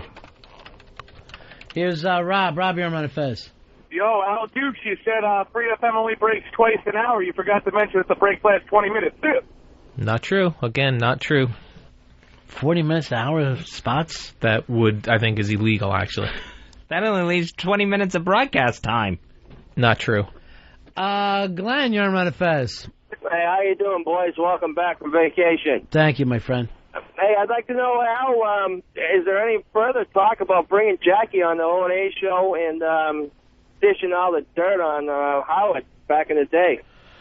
All right, interesting point there. I know you guys, there was some talk that you were going to hire Jackie at one time, right? That I don't know about. Yeah. Last man on the deal, is that you, Al? Well. Last to hear about it? I'm sure there's a lot of rumors. First to come in, last to know. Al Dukes. One of the last to leave also. What, you leave at 2 o'clock in the afternoon? You already told us that. That's not a long day. Let's get into this thing, though. You worked with Howard for a while, right? Yeah, not really. I mean, I was there working with Booker. Yeah. But I mean, at the same time, you were there. So when he left, you had to say to yourself, you were the one who came up with the idea of let's grab David Lee Roth. No, that wasn't my idea. But you were his producer. I was involved in that program, yes. You and Ted Templeton are the two producers of David Lee Roth. You love I fucking grabbed that name, didn't you, Earl? Great one to pull out of the hat. See, he's fucking agreeable. I know. He's very agreeable. Here's Jason, you're on Ron and Fez. Hey, boys. Yeah. Hey, how can that one caller say that Earl's got no personality when he's out there banging psychos? Oh, yeah, that is true. Here's Steve. Steve, you're on with Ron and Fez and Al Dukes. Back together again. Hey, Ronnie. Yeah. Hey, why doesn't Al hire the Ron and Sheepy show? What do you think of that one, Al? Me and Sheepy. I have not. And Fez. You're going to stay here. What am I going to do here by myself? Radio. For the first time ever, you're going to do radio. You don't want to team up with Sheepy. Yeah, I haven't heard his on-air work. I need a tape. I'm not going to hit you with the bullshit that you got from Earl. I'm going to tell you this kid's unbelievable. He's the future of radio. Well, Sheepy. Someone can get me an MP3 or a CD. Well, I like I'd MP3. review it. You really have moved up since we've seen you. Here's Rick. Rick, you're on Ron and Fez. Hey, buddy. Yeah. Hey, Miss Fez. Listen. Me too. Hey, how about Ron and Ron? Let's bring it back. What do the you old think? Tampa days. I do the Ron and Fez show here, and at night, or some other time, it's the Ron and Ron show. Well, I think the other Ron, I think, is working for Clear Channel. Yeah, we could get him in a heartbeat. We could get him in a heartbeat. Market number 1, Ron and Ron. Bring back the fire. I could be part of both shows then. I don't think you're part of either. At this point right now, Fez, it doesn't seem like you're part of either. Yes, I am. Yeah. Rob, you're on here. Our guest today, the fabulous Al Dukes, and what a day we're having. This could go on for the rest of the show as far as I'm concerned. Rob, you're on Fez. Yeah, I remember his important role back from the days of NEW. Just wanted to ask him a question. Al? Yeah. Ramon, get this button-pushing asshole off the air. Great idea. It's the Ron and Fez Show. Ronnie. Fezzy. The Ron and Fez Show. XM 202. I was born and raised in New York City, in a housing project way up in the hood. I dressed in dark clothing, so folks started calling me Black Earl. Oh, and they used to laugh about it, cause deep down they knew they called me that, cause I was as black as soot. I've always been a lazy man, a couch potato with a clicker in my hand. See, motivation I never had, hid in the shadows when the boss got mad. For 20 years I never got a raise. I'm 33 and I've never been late. I look busy but I'm not, I'm just walking around. I pick up some papers and I put them back down. One day I'm gonna stop paying my rent, live in a refrigerator box, never get out of bed. I'm Black Girl, a genuine lazy bum. I'll always make it through hard times at any W.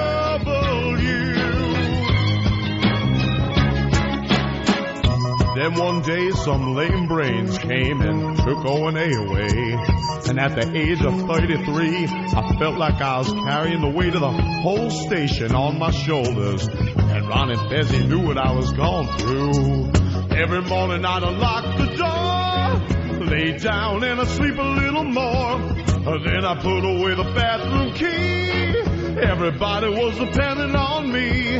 I eat a chicken wing with lemonade. Lord, give me strength to make another day. Times I felt I couldn't go on. Push a button, throw a switch, answer the phone. Got lost in the van, I did my PSAs. 10 minutes work, gonna take me all day. I'm Black Girl, a genuine lazy bum. I'll always make it through hard times at any W. I could hear Scotzo say, Black Girl, you're a genuine lazy bum. You'll always make it through hard times at any W. Ken and Jeremy say, Black Girl, you're a genuine lazy bum. It's the Ron and Fez Show. The Black Earl song done by Brother Joe, and now the new video available on YouTube.com. And to see that video, go to Black Earl Quote by Brother Joe. That's Black Earl Quote by Brother Joe. You can see a nice, funny little video there. Good on top of the job today. Yeah, I watched it myself, and it is very, very funny. Well, thanks for the review. Okay. Forget the fact that Fez and I told Fez I watched it and enjoyed it. I want to hear your review. All right, well, I'm just giving you my 2 cents. I don't want it. Okay. It's inflation. Okay. I live in a world where, C-note at the lowest. Your 2 cents don't fit in here anymore. All right, 866 Ron Zero Fez. 866 Ron Zero Fez. What else did we miss, Fezzy, before Al Dukes came in here? Stuff that happened over our vacation. Well, Monday on Labor Day, last day of the vacation, the crocodile hunter gets killed. Steve Irwin, killed in Australia when he gets stabbed in the heart by a stingray barb. You know what was really weird? So many people I know crushed by this news. I don't think I was ever really big into his show. I mean, I saw him on, when he would do Letterman or whatever. But I have so many friends that were just devastated with this. I remember when the crocodile hunter impression was the big thing, and people would walk around going, by crikey, and that. But this was bound to happen. I'm shocked this hasn't happened sooner, that we lost Steve Irwin. Well, a lot of people play with animals all the time, Fez, they don't get killed. Yeah, I remember just being a nervous wreck when he put his kid out there by the crocodile. I thought that was the worst thing possible. Well, you thought that because the news all decided to at the same time. People take their kids to work. Now, if you'll excuse me, I'm going to go on an overnight drunk, and I'm going to go out and get the stingray that ate my friend and destroy it. Anyone who wants to tag along is more than welcome. Now the applause. We have no timing anymore, do we? That's my fault. No. It's my fault I paused.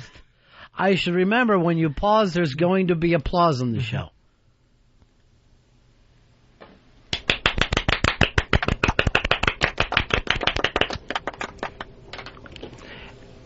Invincible, starring Marky Mark, was #1 at the box office again, bringing in another $15.2 million. Total gross, $37.8 million. 2 weeks at #1 for Invincible from Disney. I went and checked this out while we were on vacation. You know, it had every cliche that a sports movie has, that a Disney movie has, and I fell for every one of them. I was loving this movie. Sure, anytime a guy can play for a 6-10 team. It is an exciting story. This one, I actually was the last one in the theater because they got me, and I actually had a tear running down my cheek, and I'm like... What part were you crying? When the guy went... The very cheesy thing in the bar where he had... he made the great play, Vince Papale, and the bartender turns to Vince's dad and said, "That's your boy that did that." And that, for some reason, that just got to me. You know, because one day you hope to impress your father. What I couldn't stand about the film is everybody in the bar had a New York accent. Everybody was doing Brooklyn instead of Philly. Then all the extras had Philly accents. The guys in the stupid capes and all that. The guy is, yeah, that's my boy. He plays on the fucking bomb squad for a 6-10. And then, does anyone in this town talk about anything but football? You know why I was able to work in a factory all those years? Tommy McDonald made a play in 1948. Tommy McDonald. I'm a sports movie fan. I went to the film. I liked seeing Widener College. That was my big thing. When Widener College showed up, I went fucking crazy. But overall, I don't think it was necessarily a good film. How about the part where Marky Mark comes back to his apartment and his friend is waiting on the stoops for him, and he's like, "You know, I never wished my brother going to Nam good luck, but I'm gonna say it to you now, you go get him at Eagles training camp." It doesn't make any fucking sense at all. Like, what the fuck are you talking about? The thing that was so Philly about the film, though, was his dad told him he couldn't do it, his buddy told him he couldn't do it, and his chick wrote him an awful note saying that he was nothing. That is pure 100% Philly. Does that character Johnny, his pessimistic friend, like have to be in every movie? Like, first he gets invited back to the camp. He's like, "Well, you're not gonna get invited again." And then he gets invited again. He makes first cuts. He's like, "Well, let me see you make second cuts." What's your problem, Tommy? Yeah. What's your problem, Tommy? Why don't you fucking knock this prick out instead of sit around and talk about it all the time? Sports movies do have the cliches. Now let me ask you guys this: are you going to go see The Rock as a coach? Oh, yeah, Gridiron Gang, I think it is. Yeah, Gridiron Gang. And it's The Rock, and I guess he goes to reform school and he becomes a coach. Yeah, a bunch of juvenile delinquents, and it's The Rock with his new hairpiece, I believe, that's going to turn this team around. Dave, you down for this one? Definitely. It's sort of like a Friday Night Lights meets prison. Is there any sports movie you don't like? Isn't that odd that you will... I'll sit through the sports movie where the kid gets the broken arm and for some reason he can throw a 110-mile-an-hour fastball. Angel in the outfield. That's not... The rookie. Yeah. Angel in the outfield is actual angels in the outfield. I've watched that piece of shit. If it's a sports movie, I'm locked in. I actually like Little Giants. It's the sports movie where Rick Moranis is a head coach going against Al Bundy. No. It's so fucking shitty, and I'm like, yeah. You think that this is the point that I would call you an asshole. But I've watched Icebox bring that team back at least 8 times now. And sit there and watch a fucking sport. And you're right, it's a sports cliche movie. It's not even a sports movie. And I was so psyched into it. Me and my friends were actually like, you know, I mean, no jokes aside, Al Bundy's a pretty fucking great actor. We're basing this off of Little Giants. We're like, you know, if he had chosen the right path, he could be Academy Award winner just from Little Giants. But it's a great sports movie. It really isn't, but you just will watch a sports movie. It's something it's like porn. You don't turn off porn, you don't turn off a fucking sports movie. Tommy, you're on Ron and Fez. You got to admit, Invincible, the music was pretty damn cool. And in that one part when they started playing Stranglehold right during that Giants game, that was a pretty cool moment. It was really interesting of how much 70s music has been used over. They found all new 70s music to use that doesn't get used up in films. But here's something I just remembered about Invincible. Why would they show the play at the end where he apparently hits the Giants guy, recovers the fumble, walks into the end zone? Then they show the real play during the credits. It was two Giants guys collided into each other. He picked up the ball and ran 6 yards. He had nothing to do with it whatsoever. Yeah. It was the in the movie, I think he picked it up on the 40. Yeah, like he ran 40 yards in the movie. He ran 6 yards. The mistake was to show the real thing. I mean, I don't hold anything against. It's a movie. We've got to make it better. But why would you go show the real ugly, untalented Vince Papale at the end of the fucking thing? Doesn't make any sense at all. Hey, Pete, you're on Ron and Fez. Hey, buddies. How you guys doing today? Any Given Sunday, Pacino's speech at the end of that movie. Brilliant. Brilliant. Nobody's going to turn off a fucking film that stars Lawrence Taylor to begin with. That's insanity. Any Given Sunday, not a great film. So many of the people on the field don't look believable. The ridiculousness of the owner all by themselves in a booth looking down. The whole thing is ridiculous, and you don't turn it off. You just leave it on. Dennis Quaid has one of the worst, short arms in the history of football. Right. So he's not believable at all. But that speech is incredible. Pacino. And Jamie Farr as the fucking scrambling quarterback who's changing the game. No, I'm not going for it at all. All-time best football film. And most of these films that we're talking about are not good. North Dallas 40. North Dallas 40 set the fucking high water mark, and nothing else really comes close. Most of that isn't even on-field stuff. And when you're watching these films, it really isn't. It's really locker room drama that you dig anyway. I would go with Rudy, I think, over North Dallas 40. Is that right, you redheaded prick? You went with Rudy? Because I think I've cried 3 separate occasions on Rudy. Rudy isn't based in any fucking... And Rudy has the same deal as Invincible of everybody at Notre Dame's going, none of that shit ever happened. Nobody tried to turn their fucking shirt back in for this loser. He was lucky enough. And he probably didn't sack anyone at the end of the game either. Scott, you're on Ron and Fez. Yeah, that play you guys were just talking about where Papale runs it into the end zone. Yeah. That play got called back. That wasn't a touchdown. Really? Yeah, back then, if you remember, when if you muffed a punt, you weren't allowed to advance it. So they make it look like you scored a touchdown. The Eagles just got the ball on the 6. Thank you very much, man. Take care, man. That takes a lot of the steam out of it. Well, I mean, the real point of the movie is a walk-on makes a fucking bad team. And the guy was pulled out there because they had to do something to make people feel like, yeah, you want to show up at this ballpark.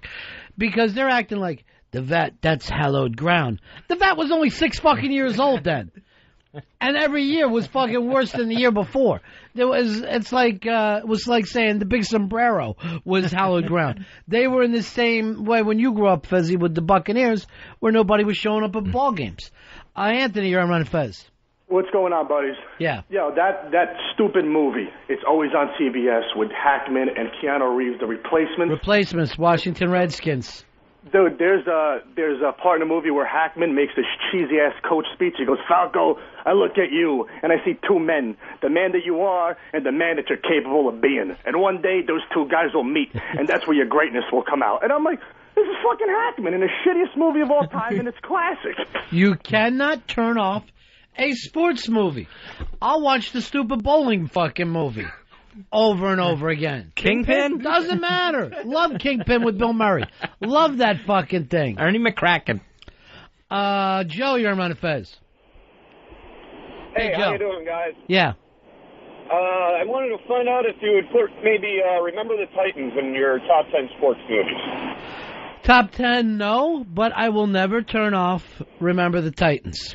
The one thing is they shouldn't have made it by Disney, or someone had to make it differently, because it's all about racial segregation, in the South. And you're telling me the N-word doesn't pop up one time in the 2 hours of... You need to hear that in every fucking movie? You just can't just go with it? No, but give me some realism, for crying out loud. At least call them the K word if you're not going to say the N-word. Do something. That's the C word that you're going for. See? Okay. Yeah. Oh. AJ, you're on Ron and Fez. Yo, I play college football, and I think the crazy-ass hits that happen on any given Sunday, every fucking hit is this crazy D-Cleater ESPN highlight. That is some straight bullshit, but you can't turn it off. You cannot turn it off for any reason. Dan, you're on Ron and Fez. Hey, what's up, buddies? Yeah. There's one movie I can't fucking stand. Blue Chips with that fucking tree swinger, Shaquille O'Neal. You're out of your mind. Blue Chips is unbelievably. It's literally a great movie. Nick Nolte is great.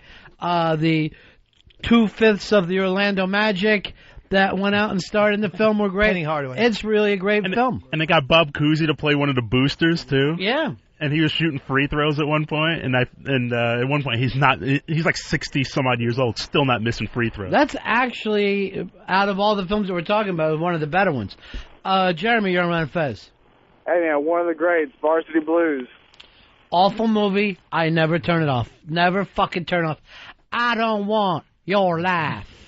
Terrible. Don't turn it off. High school, too. If it's sports and then high school sports. Why aren't you watching Two-A-Days on MTV? I just started. My friend just got me in. And I know all the gay little characters, and one guy's dating a girl who's a freshman in college, and they're on the rocks. Their relationship might break up. I don't know why the linebacker puts up with big tits. I'd have to slap the fuck out of her. All he wants is a fucking tattoo for his back. Leave her alone. She wants every inch of his skin. And now she's fucking running around with a defensive lineman. Yeah. And he's forced to text her while she's bowling. Bullshit. What's the name of that place in Alabama? What's the name of the high school? Hoover High? Hoover High, yeah.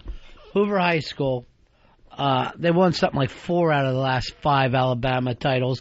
People come from all over the country to move their kids to this fucked up school with this fucked up coach screaming at these kids and making them climb in the ice water. Just shut up. It's too much. Yeah. We're 16 years old. Yeah. Relax. You mind if I just live my youth a little bit, moron? There's been some video on the news today. I think it's a high school game. A parent running out on the field and tackling one of the players, just all pissed off at the kid for a At play. Hoover High? Not at Hoover High. Ed, you're on the Ron and Fez show. Yeah, what's up, guys? Yeah. Hey, very easy to turn off. Sports movie, Fever Pitch. Movie sucks. Not a sports movie. That's a sports fan movie. And that movie's terrible. Now, the Fever Pitch was actually British film first. Much, much better. About soccer. That's the one with Jimmy Fallon? Yeah. I didn't see it. Terrible. Didn't see it. Watch it, and you'll just see how fucking feminine it is. Okay. It's terrible. Lee, you're on Ron and Fez. Yeah, one of the dumbest sports movies of all time, but I cannot tear myself away from it, Major League. Oh, I've watched all, what are there, 4 now? I believe so. Yeah, I've watched them all. The last 2 direct-to-video. Major League 3 in the Seniors League. You know what's a terrible movie is Unnecessary Roughness? The fucking fact that you have to bring Kathy Ireland to be your field goal kicker is just too much. Yeah. And Rob Schneider did his little SNL character doing the announcer. I have watched it many times, though. Yeah, it's impossible not to. I have watched it, pulling for that old QB. Turn this team around, making things starting to happen. Ridiculous with these films. To go from Quantum Leap to Unnecessary Roughness. You act like Quantum Leap was as high as you can get. That's a great show. All right, 866-RON-0-FEZ, 866-RON-0-FEZ. Fezzy, I'm hanging out. I thought of you, actually, the other day with our friend Tracy, who's going to stop by this Friday. Remember she canceled on us? Right. To talk a little OCDs with you. So I go to meet her and her friend Vicky for lunch at an Italian place, right? Now, tell me how you would handle this. So they bring out the bread. And it was one of those restaurants where they lay out the oil and put a little pepper, and you're supposed to dunk the bread in it, right? So Vicky acts like, can I have some butter? The waiter says to her, no. Oh. We don't have butter with the bread. You have to use oil. She spends the rest of the fucking time in a bad mood, fucking freaked out about it. I probably would have gone Vicky's way. I know I wouldn't have eaten the bread. If I wanted butter with the bread and they wouldn't give it to me, I'd be upset, and I know I wouldn't touch the bread. They actually said that they don't have butter. But then do you spend the rest of the time pissed off about that, or do you move on and try to eat like an adult using the oil?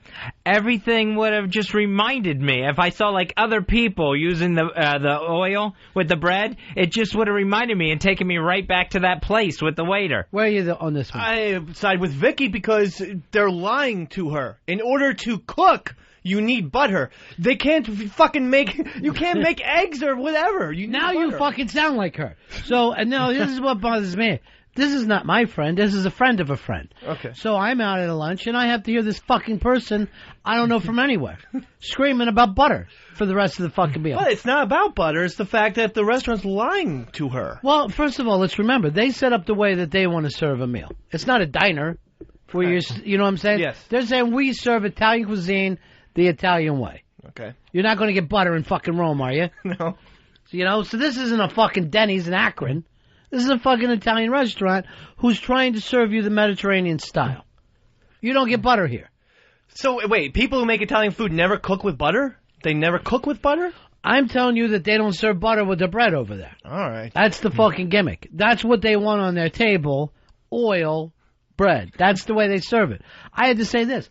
Who gives a fuck about bread? Stop acting like this roll is so fucking important that a little piece of butter. And then finally it came down to, I actually yelled this out. I live close to here. I'll go get a stick of butter right now, bring it back, shove it up your ass, so that Mexican of yours can bang the hell out of you tonight. Because she said something, I think, about her fucking husband being Spanish. But two things bother me.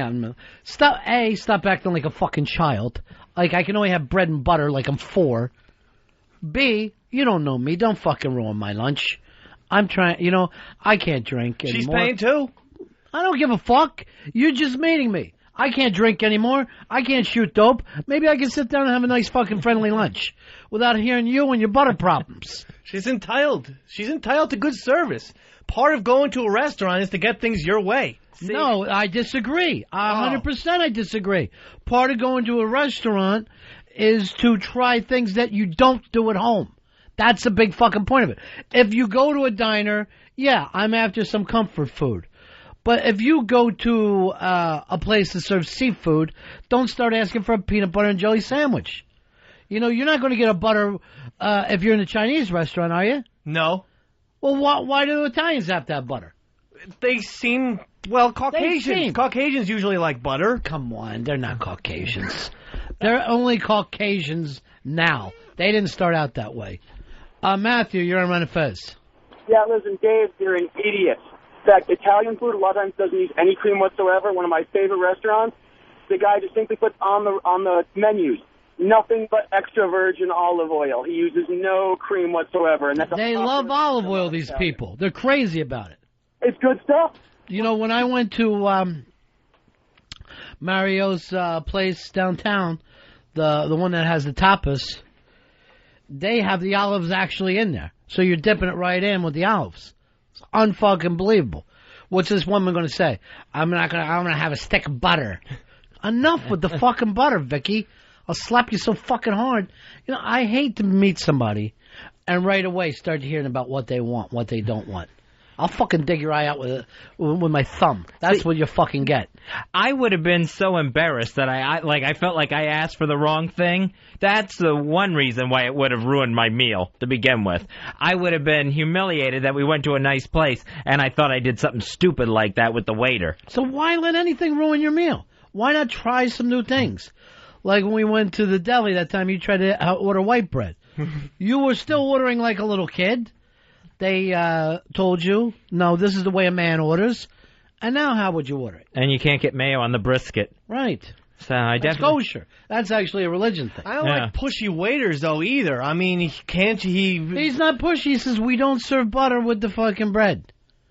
And he can't make an exception to the rule. No, I swear to God, you sound like you could be her fucking stepbrother.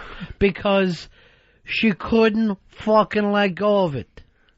Well, it just seems that dip it in some olive oil, fatty. You don't fucking need all that butter. Well, how about he explaining that to her rather than just cutting her off? No, we don't serve butter, Vicky. How about why didn't he just say, hey? He didn't say Vicky. He didn't know her. I was fucking forced into the situation. Well, why didn't he just say olive oil? This is the way it's much better. That's what they said. Better. This is the way we serve it. That wasn't fucking enough for her. She's got a bitch forever. It didn't seem like a clear explanation. What doesn't seem clear about that? We don't serve butter with our bread. We don't have it, he says. Some sort of explanation why. What the fuck does it matter why? This is the way we run our place. You know what I'd be doing right now if I'm the owner? I'm taking your fucking plate and saying get out. Get out. Here's Steve. Steve, you're on Ron and Fez. Hi, guys. Yeah. He's an idiot. I'm going to tell you. But there's no butter on a real Italian table. I'm 100% Italian. I grew up no butter on the table. I married an Irish girl. Okay, my mistake. Now there's butter on the table. My parents actually put it out just for her. No one else in the family uses it but her. That's the way it should be eaten. It is true. You're eating that style of food. You're not at a fucking diner. So butter is so nice with Italian bread, you know, and you put Does it he on not understand what I'm saying here, Fez? I do understand what you're saying, but maybe they should compromise once in a while. Why should they? Because they didn't invent cooking, and how about having an open mind for once? They invented cooking Italian food. It's their restaurant. What? Give us options. You know what? It sounds like you're fucking doing. You're trying to turn every Italian restaurant into a fucking Olive Garden. No. That's where you're fucking going with this. I bet they have butter. They do. Because you know why? That's not a real Italian restaurant. Now you're trying to turn this place that's a real Italian restaurant into something else. I mean, isn't the goal of restaurants to make people even feel better? So, okay, don't get me wrong. You're going to serve it olive oil. You're not even going to serve butter. But you have a little thing of butter in the back in case that 10% of the people come in, they can get it. But Dave, when you walk into a place, part of what you're buying is ambiance and the whole feel of the place. If you go to a Chinese or Japanese restaurant, they have chopsticks. Oh, I never. They have chopsticks. Some places make you take your shoes off. That's part of the ambiance. I'm not gonna do that either. And when you walk Why don't you fucking stay home and eat like you normally do? Well, that's why I like it. I like microwave pizza. Don, exactly. That's where your fucking head is. That's perfectly right. Your fucking palate is microwave pizza. No, that's what you're fucking saying. Don't go out to a fucking nice place and expect to be sitting in front of a microwave like you are at home. Stay at home. You and Vicky get together and fucking bitch about the world. Don, you're on Ron and Fez. Yeah, Ron, you're 100% right. That girl had no place asking for butter in a real Italian restaurant. If she wasn't such a goddamn rich cunt, she wouldn't be afraid to try something new and have a big fat butter ass. I wish you were there, Don. I wish you were there. Here's another thing. Never bring, if you're meeting me for lunch, never bring another friend thinking that we'll all be fucking friends. Okay. Don't ever do that. Because then I'll have to hear them fucking discuss their butter problems. And I don't fucking need it.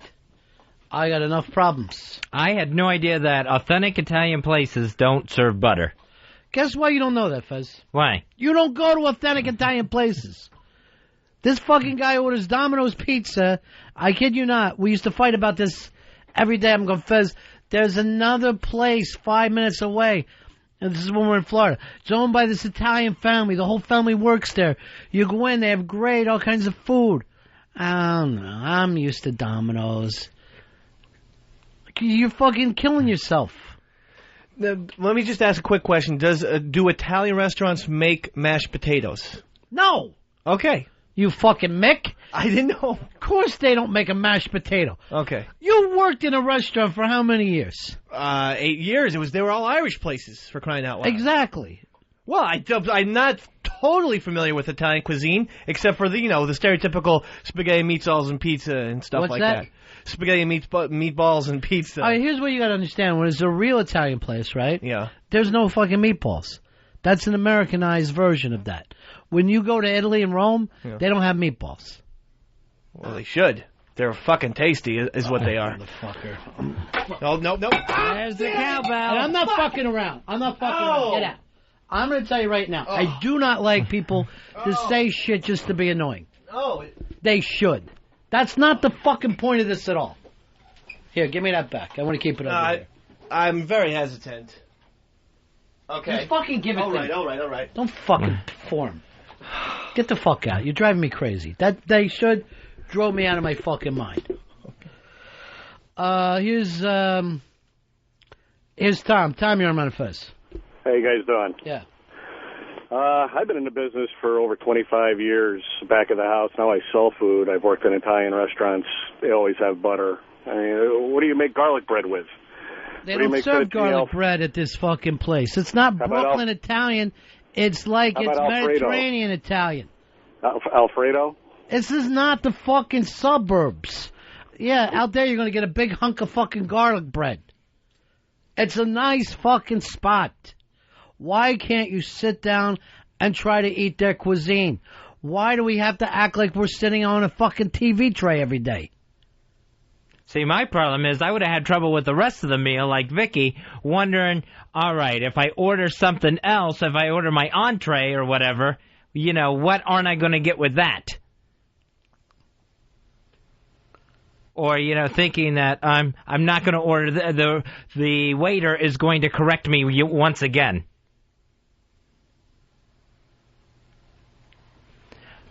A new CNN poll has 76% of people saying there is something to be angry about in this country. Vicky, that's what's to fucking be angry about. That's up from 59% in February. What are they even talking about? So I guess what they're saying is that people asked are saying, yes, there is something they're angry about in this country, whether it's the war in Iraq or Katrina. Why would only 76 be angry? What is the other 24% so happy about? They think everything's going just fine. They're in bliss for some reason. I don't even understand that. I mean, on a good day, I think there's something to be angry about. Yeah, I was shocked that it wasn't more. I mean, if you just, there's any one thing that the entire country should be angry about, Bin Laden hasn't been caught. There's something that 100% should be angry about. How about the fact that 60% of the homes in New Orleans don't have any electric yet? After a fucking year. That's insane. I don't know how something like that happens unless people just aren't trying. They're just not bothering to get the electricity on. You know how. Because George Bush doesn't like black people. Kanye West tried to tell us. He tried to tell us so nobody would talk about it. Only Mike Myers heard him. Buck, you're on Ron and Fez. Buck, go ahead, pal. Hey, I just want to tell Dave that he should probably stick to his Irish meat and potatoes because there's no tomato marinara sauce anywhere outside of American Italian places. There's no pizza. There's no spaghetti. You may get a big-ass meatball, but not meatballs. And, well, Dave may get meatballs. I don't know. And you can definitely make Alfredo without butter. You just use a little olive oil. Buck, I'm not going to even sit around and discuss this. It's just fucking insane. It's just insane to get back into it.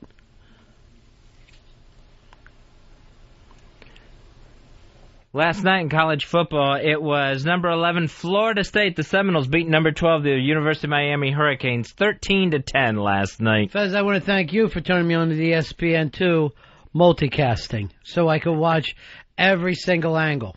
8 different screens if you're watching the game on ESPN2 last night. 2 of them, each they stay on the quarterbacks, whether they're in the game or on the sideline. 2 of them stay on each coach of the game. The only way to really think about this is they turned a game into a website. And it was basically everything has to be a website now. I couldn't watch it. I had to watch it on regular ESPN. I couldn't take the 8 screens. It was making me motion sick. I could not stand the fact that there was 8 screens and I wasn't watching. I watched that bad game on that. Because I know you're a big NCAA fan. I don't know how. I can't imagine a worse sport right now that is more popular than college football. It's an awful sport. And the money that's being made now and not being shared completely makes me furious every time I watch a game. Oh, it just comes in by the billion, I think, from the boosters. I like watching it. Forget the boosters. It's on ESPN. You've sold out a stadium. There's beer sponsors. There's Coke sponsors. Where's that money going? Why isn't any of it going to the players? They don't see a dime of that. If they did, they would actually get kicked out of school if they saw a dime of that. How do they get away with that in this day and age, Earl? I think you should give the players something because they're the ones they're driving the train. And it's a professional sports league. Yes, I mean it's almost as big, and in some parts of the country bigger than professional football. Yeah, they have, and they have equipment deals. You know, use certain brands. Yeah, everybody's got to put on the Nike. Yeah, everything is sponsored. Everybody's, everything is cash is being kicked back what do you except think? to the players. I mean, these places, 60, 70,000 seats. What's the average ticket price if you were going to throw an average in there? I would say probably $50. All right, $50. That's fucking millions of dollars. It's millions of fucking dollars a game alone on this. It's insane. Then you've got the national deal just like the NFL does. Yeah, even all the concession things, they're sponsored nationally. So money's coming in from everything that you see in a stadium or at a game. There's money flowing everywhere except to the players. How do you get away with it? How do they fucking get away with it? I don't understand it. Then they'll get mad if some player takes a fucking T-shirt. The latest sponsorship I saw was now the net. When the net goes up behind the goalpost for a field goal or a point after, that's got Allstate written on it. Brandon, you're on Ron and Fez. What's up, boys? Hey, last night, Michael Irvin was interviewing Bobby Bowden, and Michael Irvin played for University of Miami, and he said, Coach, why didn't you bring me to Florida State? And Bobby Bowden looked at him and said, on national TV, he looked at him and said, Coach, you wanted too much money. That's it, boys. I'm out. Here's Sean. Sean, you're on Ron and Fez. How are you, pal? Hey, buddies, glad to have you back. Hey, Ronnie, your argument, I understand your argument, but you're actually arguing wrong. I think they need to get paid over the table if you're going to argue it that way. When I was in college, I had friends. Yeah, I had friends that played football in college.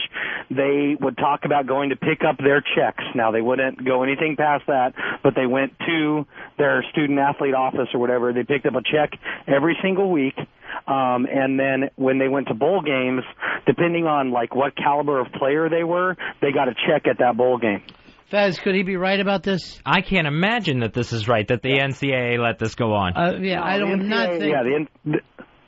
The NCAA probably doesn't know about this, but it happens everywhere. They're not. It's crazy talk, Sean. There might be something where somebody's getting a part-time job, or they give people food money.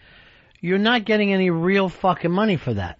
For some reason, as much money as these teams bring in, the NCAA will love to make an example out of someone, too, and, like, give a school a death penalty or take away scholarships. Ryan, you're on Ron and Fez. Yeah, they're not... I just want to say that a degree costs money, and that's what the players are getting paid with. And what's a degree worth? Well, I don't know. Mine costs $100,000. So $100,000 over 4 years. What pro athlete would make $100,000 over 4 years? Out of that, you wouldn't even be a fucking roller skater and pick up that. Okay, but the degree, you can use that degree for the rest of your life. That degree makes you money for the rest of your life. Could you imagine if we said that to the pros? If you fucking said to the New York Giants, hey, this is going to work out for you where you can pick up a job making 50, 60... These guys are professional athletes right now packing a fucking stadium. If a band does that, you pay the band. If a comic does that, you pay the comic. These guys deserve to get fucking paid. And big money. They're the draw. It's insane that they can get away with ripping these kids off like this. And getting back to the degree, what percentage of those kids you think even get degrees? Oh, I'd say that's probably maybe like 50%. Half of them getting degrees. If it's half, I'm shocked at most of these colleges. Some of them, like Notre Dame, is probably higher, but most of these colleges, these guys are fucking gone like the wind as soon as they no longer matter. Because they're working so much on their job, being a football player, they don't have time to be studying all this shit. It's insane. Yeah, and those degrees are like, sports education or something like that. Trey, you're on Ron and Fez.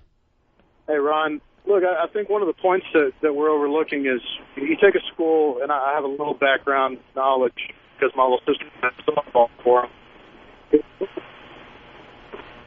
Trey, you're breaking up. I really want to hear you.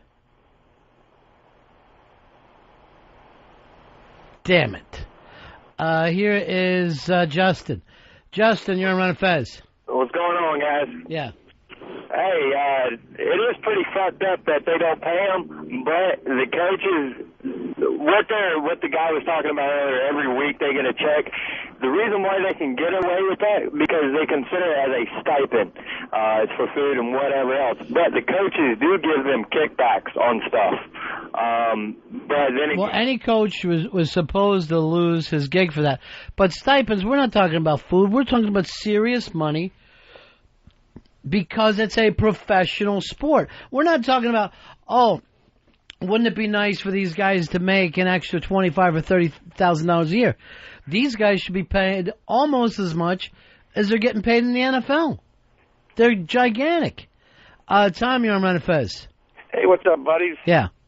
Hey, I'll call it like Krzyzewski. He gets made $300,000 a year from Nike, or say it's $1 million to make his kids. They have no choice. They have to wear Nikes every day because Krzyzewski decided to cash a check. Where's the fairness in that? They should start throwing something to the kids for that, you know. These coaches are taking millions. These coaches don't say to themselves, well, I'm giving back to the school, like they're expecting these kids. Well, this is good for the college. Well, if it's so fucking good for the college, why doesn't everybody chip in? Because no fucking thinking person would do that. It's insane. Charlie Weiss, Frank Beamer, man, they are up there in the millions of dollars they're getting paid to coach. Here's Jeff. Jeff, you're on Ron and Fez. Hey, guys. I just wanted to let you guys... I'm shifting gears. I'm going back to your 76% that were upset living in the United States. Yeah. I got to know, you guys, what are you guys so upset with living in this country when you could be, of course, living in any other country in the world and being, shot at or whatever else it might be? So tell me, I need your opinion. What are you guys so pissed off about when it comes to living in the United States? I'm excited. I'm driving on the road right now with freedom. You know what upsets me, Jeff? What's that, man? Really bad callers who can't follow a topic. 866-RON-0-FEZ, 866-RON-0-FEZ. Fucking moron. John, you're on Ron and Fez. The reason why they have to raise so much money for sports is to pay for these girls' athletics that don't raise any money. This is what always kills me, though. Why take that away from the people that do draw? That's like saying, let's suppose we've got a band, right? And we're out fucking touring. We sell out Madison Square Garden. Well, you guys also have to pay for the bands that don't sell out Madison Square Garden. There was a choir here, so some of your money has to go to them. It would make no fucking sense whatsoever. The thing is, too, with the money that football brings in, all of those things could be paid for over and over again. I'm sure girls swimming doesn't have that big of a budget at a university. But why should any of the money come from these guys, from these athletes? What does it have to do with them? Well, because it's coming into the school. Yeah, but why should they be paying for something else at the school? You're not fucking paying for other people's educations, right? Right. You don't ask your tuition to go to somebody else. You pay twice. Doesn't even make sense. James, you're on Ron and Fez. How's it going, guys? Hey, buddy. My comment, I totally agree with you about how they should get paid. I think it should be on par, the same sort of system what they have for the NHL, where you got the big leagues, you got Colorado and whatever, all the big teams and blah, blah, blah. But then they got their farm teams that are in certain areas that smaller markets, and those guys are making a decent wage, but it's not any. It's like whatever, 1/3 of what they would get for their first year contract. But here's the thing: when you look at this, most of these schools are doing just as well as any pro team. If you go to the state of Georgia, I bet you have more Bulldog fans than you would Falcon fans. So why the hell would they even be taking a little bit less? It's a fucking profession. Everything is set up professionally. You mentioned Georgia. They draw better than the Braves. And the Braves have won division title after division title. I mean, it's big business. It's gigantic business. I would think most of the college stadiums are bigger than the pro stadiums, too. A lot of them are. But, where the real money is in TV. And now these colleges are getting luxury boxes. Well, what the hell does that have to do with the student experience? That's going to big money sponsors. John, you're on Ron and Fez. 6632. Hey, buddy. Listen, first of all, education's important because these guys need to get it, because if they don't work out and make it to the pros, you know how many guys got cut this weekend from professional football? Now they're going to be working in a car wash because they didn't get their education. I mean, give me a break. Yeah, it's got to be something like, only 5% of that league moves on to the pros, Fez? Yeah, very, very small like that. And the reality of it is there is a certain amount of a draw for that type of player who doesn't really play well. A smaller player in college football that doesn't really transfer as well to pros. So you do have something to sell in entertainment value that just doesn't fit into the other league. Yeah, he's going to have his own fan base, and you're knowing, too, that this guy, like a Major Applewhite, really isn't going to make it in the pros, so you're seeing the last of his stellar performances his senior year at Texas. Tony, you're on Ron and Fez. Yeah, we just got a new stadium built here a few years ago for our college. Why do we need to have all these fancy suites up above all the stands? Why? Because that's where the big money is. But the action's down there in the stands, everybody else enjoying the game and watching the pros do what they do. Because everything is only about money. It's not about anything else. There's nothing else that matters except for the money. We'll take a break. We're right back. Ron and Fez. Ron Bennington, Fez Watley, The Ron and Fez Show. XM 202.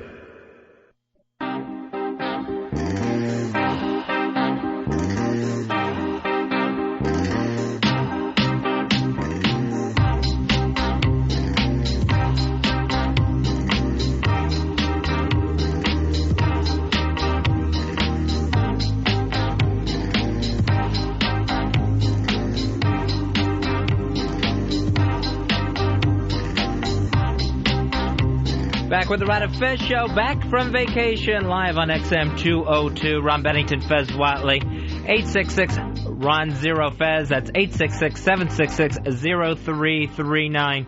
Katie Couric starts tonight on the CBS Evening News for your TiVo alert. So it'll be her first night. I believe Walter Cronkite's going to introduce her. What's all this stuff where Clinton and Bush and Rush Limbaugh are supposed to be doing editorials?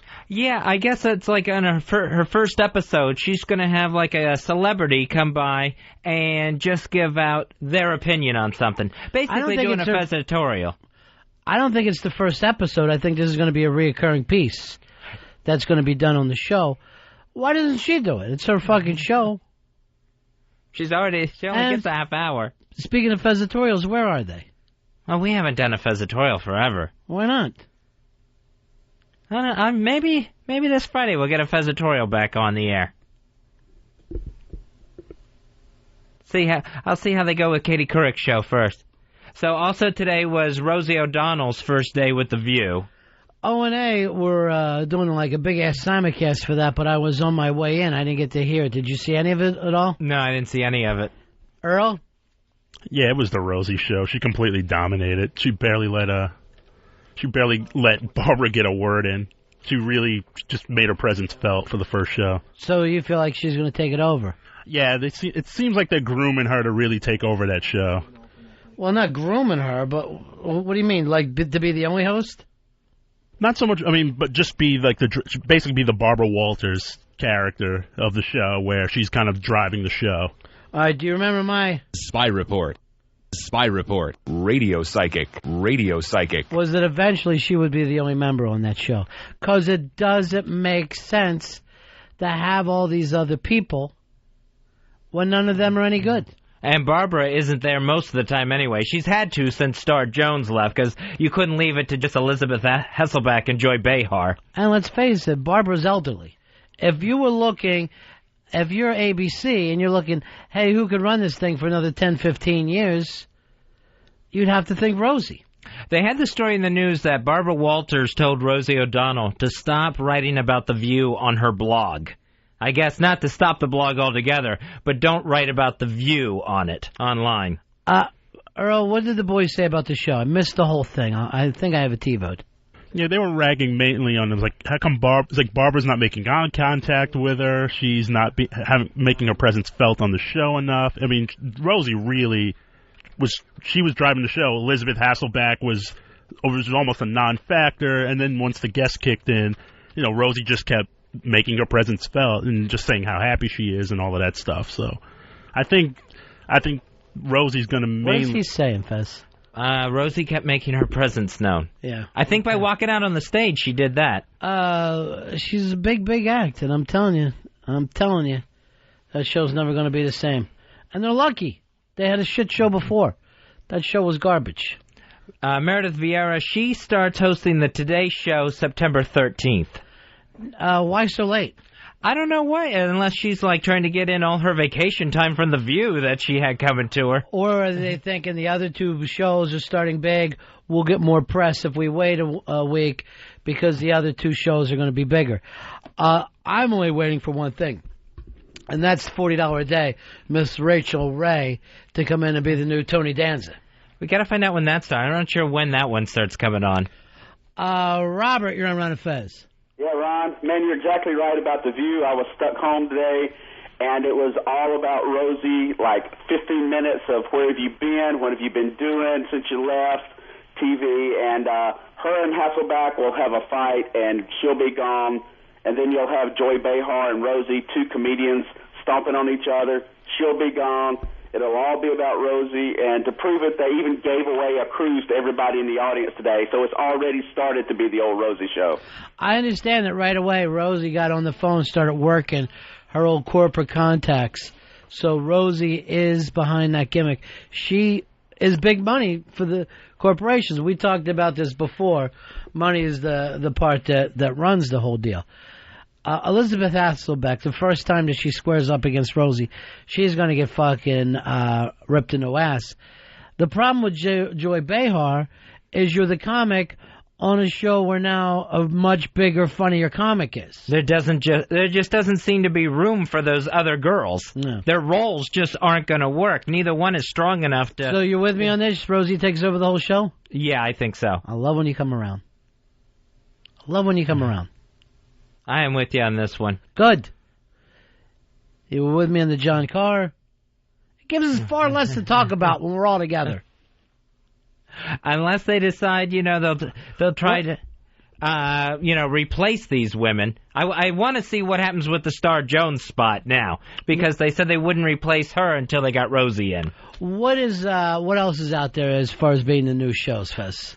I'm looking forward to this new show on CBS. I think it's going to be on Wednesday. It's called Jericho.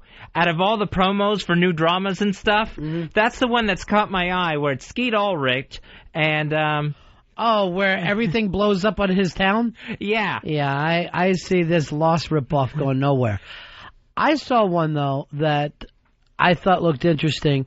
Showtime. It's a guy who works in forensic. He works around the blood because he loves it. You see, he himself is a psycho killer.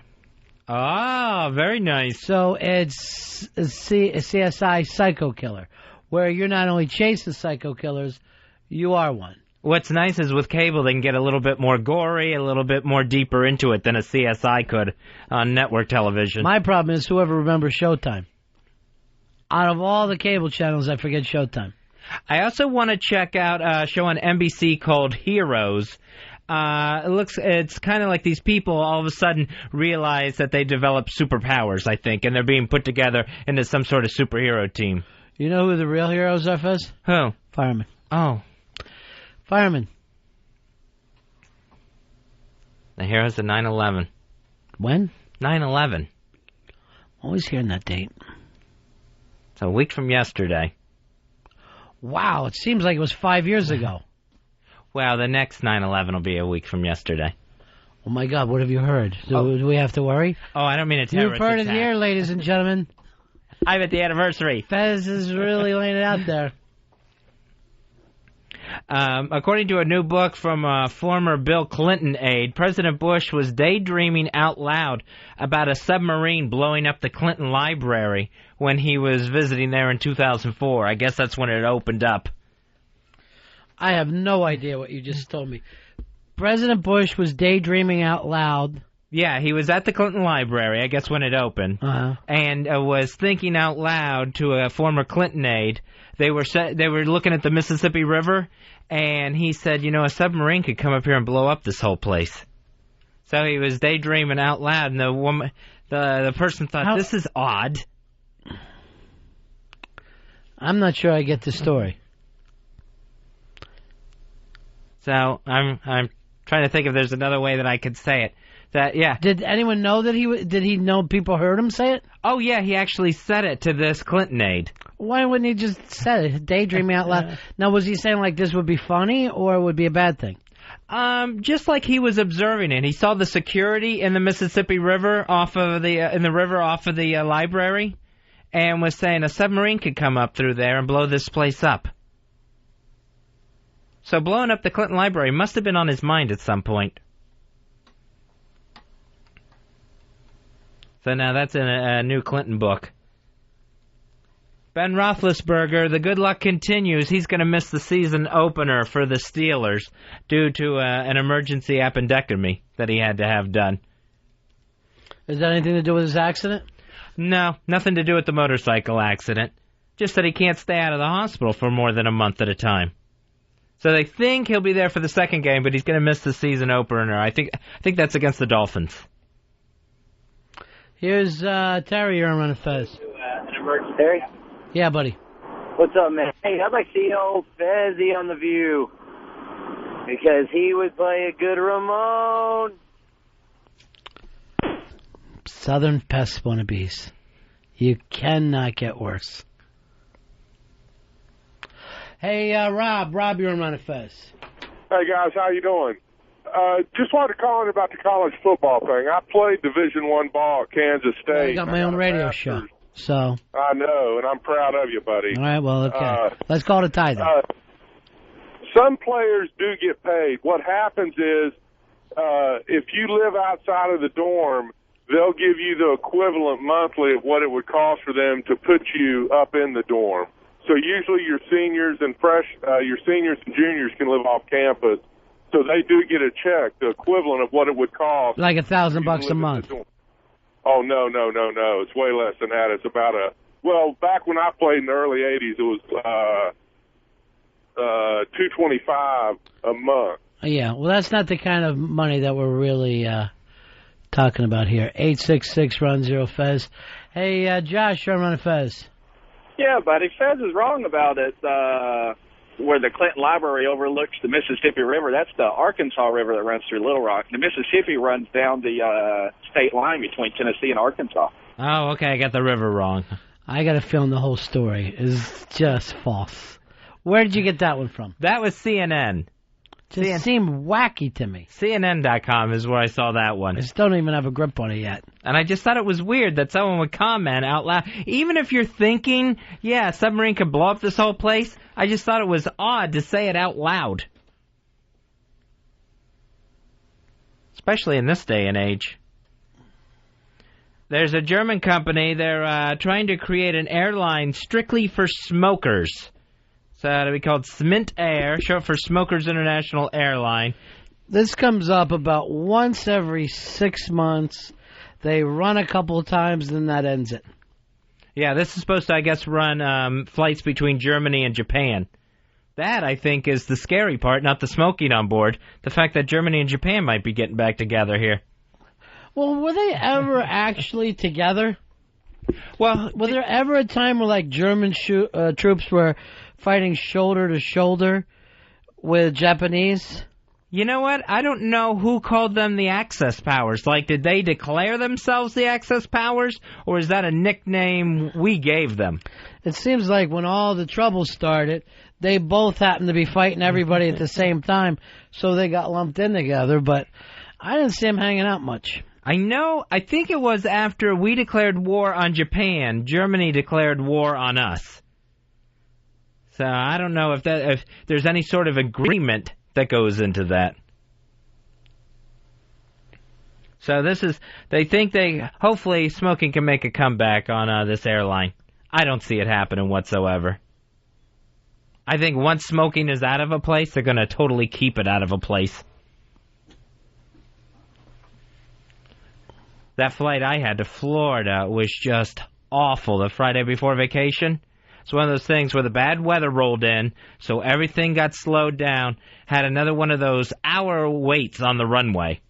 You know what made you feel better? What? Nice cigarette. Take your mind off your problems. A little deep breathing. That would have just had me hacking in there. You ever get on the old airplanes and they still have the ashtrays? That is the scariest feeling in the world. And here's what they try to do. They take, like, the lid off the ashtray and kind of smooth it over. They put something over the ashtray. You know that's where an ashtray was. You're not fooling anyone. Why not just bring in a completely new armrest so that people don't see where an ashtray even was? When did they cut that out? In the 80s? Yeah, I think so. That would be bizarre, just seeing someone light up on a plane now. We've been without it so long. Right now, it's bizarre to see someone drink water on a plane. Here's Fred, you're on Fez. Yo, what's up, boys? Yeah. When the plane pulls in, what, they're going to open the door and it's going to be like Cheech and Chong rolling down the road with the smoke pouring out, or it's Spicoli stepping out of the van? The cigars being lit, pipes. How much smoke can be in an airplane now? Fred, you act like there was never smoking on a plane before. Yeah, people smoked all the time. And again, during the Thriller album. I mean, we're not talking about the 40s. Paul, you're on Fez. Hey, did you guys? You probably didn't know, but you were on Howard Stern today. They mentioned your names. They were talking about different people that had broken up, like Kane had broken up with Cabby and all these other people. They were looking for jobs, and then somebody mouthed in. I think it was Howard Method. No, Robin, you mean Fez broke up with Ron, or Ron broke up with Fez. So it was kind of cute. You got mentioned. That's hysterical. Yeah, all of a sudden they were just talking about people that were getting back together, broke up. No, it was Ron who broke up with Fez. That's what you meant. No wonder he calls himself the king of media. That is fucking seriously, it's amazing. Isn't that how they knew you guys? Yeah, well it was good stuff. I'm surprised nobody's called in to mention that. Well, we're on a completely different satellite. Yeah, I have both of them, XM and Sirius. But anyway. Peace. Here's Kevin. Kevin, you're on Ron and Fez. Hey, buddies. Hi, buddy. Hey, I just want to tell you, Fez, really impressed with your pronunciation. The new Axis of Evil. Superman, Batman, and Spider-Man. How did I say that one wrong? Axis of Evil. Axis of Evil. Yeah. You say access. Oh, like in excess. No, more like access. You say it. Oh, Access Hollywood. Right. That way. Matthew, you're on Fez. Hey, guys. There were German troops actually at the rape of Nanking. They were actually there as advisors, and they were some of the ones who helped the Chinese civilians against the Japanese Imperial Army during the massacre. So there were some Germans fighting hand-in-hand with Japanese. But they were there as advisors. They weren't... Well, they were some ground troops and a lot of more Nazi officers who were there sort of overseeing things. Mm-hmm. And when things got out of hand, I think there's an upcoming book or movie on it, that when things got out of hand, the Germans were actually helping the Chinese civilians escape some of the rapes and murders and massacres. Thank you, my friend. Sure. Here's Darren, you're on Fez.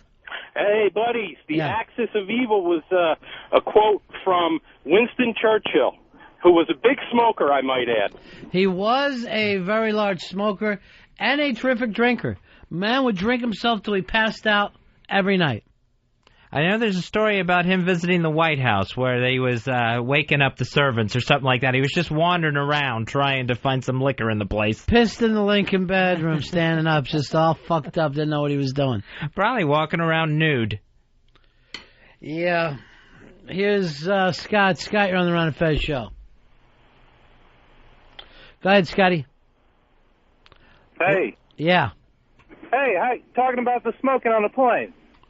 How are you going to even light up? They're afraid you're going to light your shoe off and, blow the thing up. How are you going to get a lighter on that plane? Maybe treat it like it's the nut hut where you have to stick your cigarette inside that thing. They have that little hole that has a coil on the end. I've never seen that before. Maybe this flight attendant will just go down with one lighter for everybody. You can bring matches on a plane, right? Just not lighters? Yeah, I think so. I've never seen matches confiscated. When I go and fly, I always see that bin full of lighters that people have had to drop off there at the last second. Wonder what they do with those lighters. Like to get in the second-hand lighter business for myself. You know who I would get as my celebrity pitchman? Who's that? Al Leiter. Oh. The man known as the sexiest Met. Al Leiter, ladies and gentlemen. Hey, I'm Al Leiter. And if you like lighters, come down to Al Leiter's second-hand lighters. This vacation was... I'd be playing Lighter Shade of Pale the whole entire time. This last vacation when I flew is the first time since the big restrictions, since the British terrorist plot. I couldn't take my Listerine spray on board with me. Did you have to throw that in the lighter bin? No, fortunately, they told me that at the check-in counter, so I had to check it in my luggage. I couldn't take my nitro heart pills with me. You're fucking kidding me. No. They said you could take medication if your name was on it, but you know this little bottle of nitro pills that I've been carrying around, it's in and out of my pocket so much, I rubbed the name off of it. So they wouldn't let me take them with me. I had to make you nervous. That made me very nervous. The guy said, if you think you're going to need one of your pills, put one in your pocket now. So I could take one individually, sitting around in my Linny shirt pocket, but I couldn't take the bottle with me. Jay, you're on Ron and Fez. Hey, what's going on? About the lighter business, used lighter business, you're beaten to the punch, man. Who's that? I live up here in Central Ohio, up around Columbus, and there's a little gas station here. I stop at about once a week and buy 5 lighters for a buck. 5 lighters for right a buck. on it. Confiscated from Columbus Airport. Yeah, but the deal I am going to be doing is going to have the sexiest Met, Al Leiter, as our celebrity spokesperson. Hey, do you like lighters? Ow! Lighters. It just shows them getting burned at first. Ow! Lighters. Second-hand lighters. Bear, you're on the Ron and Fez show. Ron and Fez, hey, buddy, what's up, guys? Hey, buddy boy. I got an idea for them lighters. You got to give up a lighter when you're trying to get on the plane, so as a courtesy, when you get off the plane, if you need one, take one.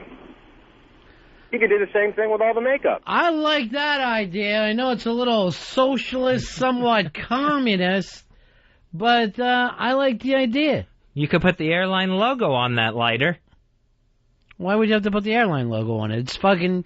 What it is people who, when they get on, they throw their lighter in.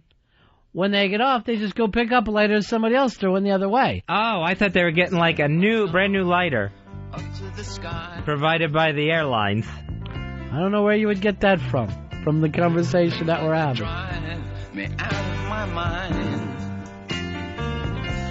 Hey, Sean, you're on Ron and Fez. Yeah, what would happen if, with this secondhand lighter store, if it was confiscated again, if somebody buys it at the secondhand lighter store, turns it in at the checkout place, do you get to purchase it a third time? More or less you would. That's But you got to make sure, because so many people have taken down planes with lighters and Listerine strips and nitro pills. Jimmy, you're on Ron and Fez.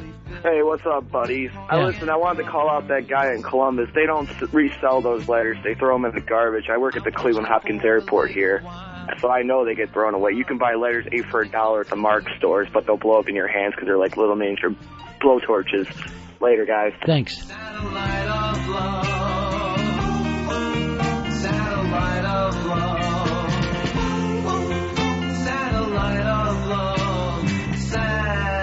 That's it for us, guys. It's Ron and Fez. I've been told that you've been bold with Harry, Mark, and John. Monday and Tuesday, Wednesday through Thursday with Harry. See you tomorrow. Mark, and John. That's the end of my show. Donk. Satellites gone up to the skies. Things like that drive me out of my mind.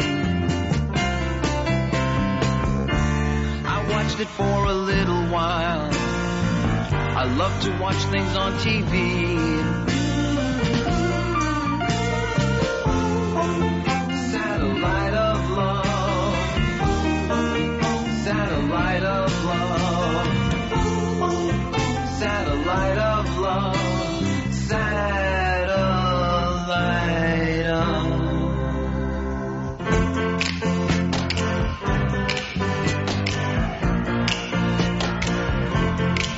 Satellite.